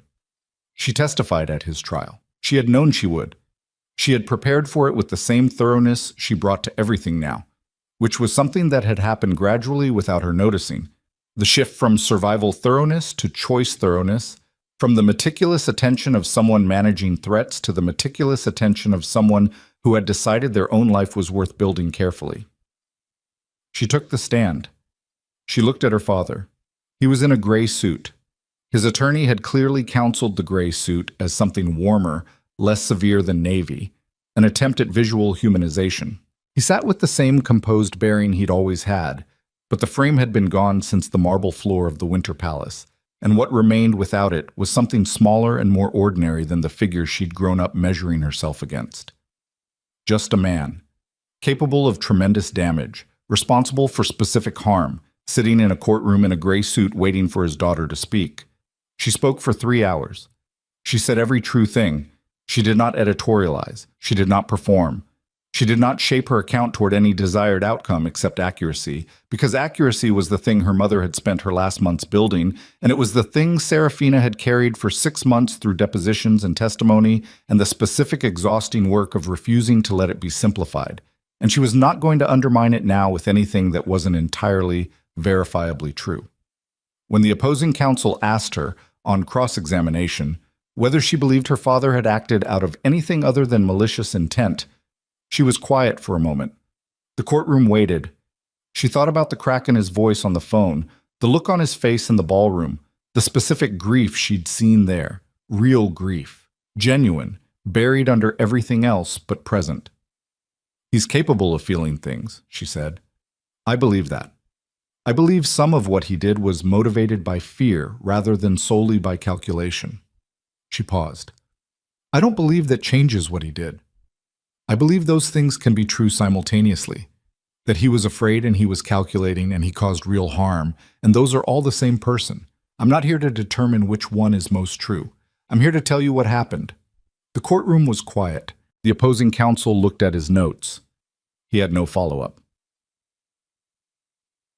The verdict came in on a Thursday. She was in the studio when Damien told her. She had charcoal on her hands and a half-finished piece on the board. Something she'd been working on for 3 weeks. The harbor in a specific kind of morning light. A quality of stillness she kept trying to render and kept getting slightly wrong. He came to the doorway. He said the word, guilty. She turned around. She looked at him. She breathed in once, slowly, through her nose. She said, okay. She turned back to the drawing. She worked for another 40 minutes in silence while he sat in the chair near the window and didn't leave. And she found the thing she'd been trying to find in the harbor piece, a slight softening in the light at the horizon, the place where the water and the sky did something together that wasn't merger but was proximity, two separate things existing side by side at a specific distance. And she got it right. She stepped back. She looked at it. She put down the charcoal. She turned around and crossed the studio, and Damien stood when she moved toward him, and she walked into his arms and stood there in the north light, with charcoal on her hands and her face against his chest, and felt the verdict settle into the architecture of her. Not as closure exactly, because closure was a simpler thing than this, because some rooms stayed open, because some scars stayed shaped around the weight that was no longer there, because she was not finished grieving and not finished being angry, and not finished with any of it in the way that meant finished. But the account was settled. Her mother's work had done what it was built to do. She held on to that. They left the Black Cathedral in January. Not permanently. Damien still had operations that required the infrastructure. And she didn't ask him to abandon what he'd built any more than she'd asked him to become something he wasn't. But they found a place on the coast, an hour north of the city, a house on a cliff with the ocean on 3 sides and windows that let in light from every direction. It needed work. The kitchen was outdated and 2 of the upstairs rooms had damage in the walls, and the garden had gone completely wild over what looked like several seasons of nobody paying attention to it. She walked through it the first time with Damien and cataloged everything that needed fixing with the practiced eye of someone who had spent a lifetime assessing structural damage and knew the difference between what was cosmetic and what went to the foundation. The foundation was sound. That was the thing. She stood in the main room with its view of the ocean and the winter light coming in cold and clean, and she felt the specific quiet of a space that had no accumulated history for her, no rooms mapped for exits, no corners calibrated against consequences, no air carrying the frequency of someone else's authority.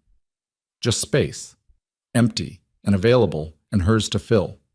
Eveline came on weekends sometimes, taking the train up from the city with her particular ease of movement that had developed gradually over the months, the ease of someone learning that they could occupy space without needing to justify the occupation.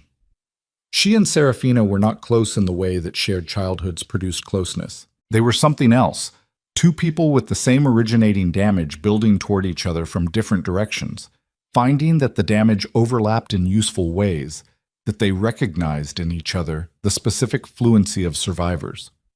Mara came twice and stayed for a week each time, which was the most intimacy her nature allowed and which Serafina accepted with exactly the appreciation it deserved.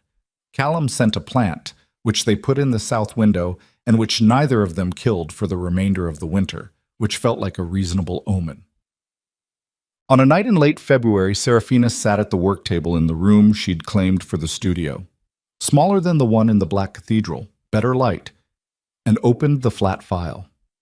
She took out the drawings from the first weeks, the raw ones. She looked at them one at a time. The harbor at 3 in the morning. The architectural sketch of a man she hadn't known yet, A woman's face that was her own, done once in a dissociated state she could barely remember, looking at herself from the outside because the inside had been temporarily uninhabitable. She looked at them for a long time, then she put them back. She didn't destroy them. She didn't frame them. She filed them in the flat file in the order she'd made them and closed the drawer because they were true, and they were hers, and the fact that they were painful didn't make them something to discard. She picked up a fresh sheet. She sat at the work table with the charcoal in her hands and the ocean sound coming through the walls. The particular continuous sound of it, larger than any room, indifferent in the way that large things were indifferent, which she found not desolating but calming, and she thought about what she wanted to make, not what she needed to make, not what she was processing, what she wanted. She started. It wasn't the harbor. It wasn't a face. It was something more abstract, a quality of light, a spatial feeling, the specific texture of a room where you could stand in the middle and hear nothing that required a response. She worked until her hand cramped, and then she worked a little longer. And when she finally put the charcoal down, she looked at what she'd made and found it imperfect and true. She heard Damien in the kitchen. The particular sound of his movements there. He'd learned the kitchen over weeks, learned the coffee equipment and the drawer organization, and the specific rhythm of a space that belonged to both of them. And the sound of it was ordinary in a way that had accumulated its own meaning by being consistent. By being there the next morning and the morning after that. She set the drawing aside. She went to the kitchen. He was at the counter, his back to her, doing something that involved the coffee equipment and a focus that was slightly out of proportion to the task, which meant he was thinking about something he hadn't said yet. She'd learned to read that. She sat at the kitchen table. The ocean was visible from the window here. Just the edge of it, the dark line of the horizon against the night sky. In daylight it was enormous and present, and in darkness it was that line, that edge, the boundary between one thing and another. Hargrove called this afternoon, Damien said. I know. I'll call her back tomorrow. She paused. What are you thinking about? He turned around. He had the coffee cups in both hands, and he set them on the table and sat down across from her, and held her gaze in the specific way he held it when he was deciding between two versions of something. I've been meeting with a firm, he said. Corporate restructuring. There are parts of what I have that can be made legitimate. Not all of it. But enough of it that the investigation, whatever it finds, doesn't have to mean dismantling everything. He paused. I started those meetings 2 months ago. I know, she said. He looked at her. You knew. Callum mentioned it by accident. She picked up her coffee. I didn't ask him about it. Why didn't you say anything? Because it wasn't mine to say anything about, she said. You chose it. That's the point. She held his gaze. Is it moving forward? Yes. He looked at the table for a moment. Some of the investigation outcomes will still be significant. There are things I can't restructure into legitimacy. There are consequences I'll have to accept. I know. I need you to know specifically, he said, not in general, the specific list. Then tell me the specific list, she said. He told her. She listened. When he finished, she was quiet for a moment, looking at her coffee and at the dark line of the horizon through the window. Okay, she said. Okay, he said, like he was verifying it. I'm not going anywhere, she said. I told you that. I meant it with the information I had then, and I mean it with this information now. She looked at him. But I need you to keep telling me the list as it changes. No managed versions. No edited account. The actual list. Yes, he said, because I've spent enough of my life inside edited accounts. I know. And I'm done with it. I know, he said. I know that. He held her gaze with the gray eyes and the attention that missed nothing, and she sat with the full weight of it and did not look away. You're the only person I've ever told the actual list. She looked at him. Then we're even, she said, because you're the only person I've ever been the actual me around. The kitchen was quiet. The ocean sound came through the walls, continuous and large, and the coffee was warm between her hands, and the room was lit by 2 lamps that cast the light at the particular angle that made spaces feel inhabited rather than occupied. and Damien Draven was sitting across from her at a kitchen table on a cliff above the winter ocean, looking at her like she was the most specific and irreplaceable thing he had ever been allowed to be near. She had started this as a transaction, her father's trade, his insurance, a chain disguised as a ring. She had stood in a lobby with armed men at every corner and counted tiles. She had mapped exits in a penthouse and sat in window seats at 3 in the morning and drawn the outline of a man she feared and found, in the drawing, that what she'd feared and what he was were two different things, and then lived inside that difference long enough to understand its dimensions. She had told the truth on a stand in a courthouse and put her mother's work into the world and let the weight of it accomplish what it had always been built to accomplish. She had stepped in front of a bullet. She had opened a letter. She had learned the difference between the damage and the truth of her. She turned the ring on her finger once, not the flat dark band from the ceremony, which she'd removed 2 months in and returned to him without comment, and he'd accepted without comment, understanding without words the specific meaning of a gesture that didn't require them. The ring she wore now she'd chosen herself. Plain, warm-toned, unremarkable. The kind of ring that announced nothing to anyone who looked at it and meant everything to the person who'd put it on. The kind of thing you chose because you wanted it, not because you had to. She picked up her coffee. She looked at the dark line of the ocean through the window. She had survived the wrong family and the wrong house and the specific violence of being loved poorly by someone who should have known better. And she had survived the long education of her own damage and the longer education of learning to distinguish it from herself. She had survived. And then, which was the harder thing, the less instinctive thing, the thing that required choosing every day rather than being carried by necessity, she had stayed. Not shivering, not counting tiles, not waiting for the next correction. She had stayed in the warmth of a life she had built from the material available, with the imperfect person across the table from her, in a house that needed work and had good bones and let in light from every direction. She looked at Damien. He was looking back at her. "What?" he said. She shook her head once, small smile. "Nothing," she said. "I'm just here." And she was.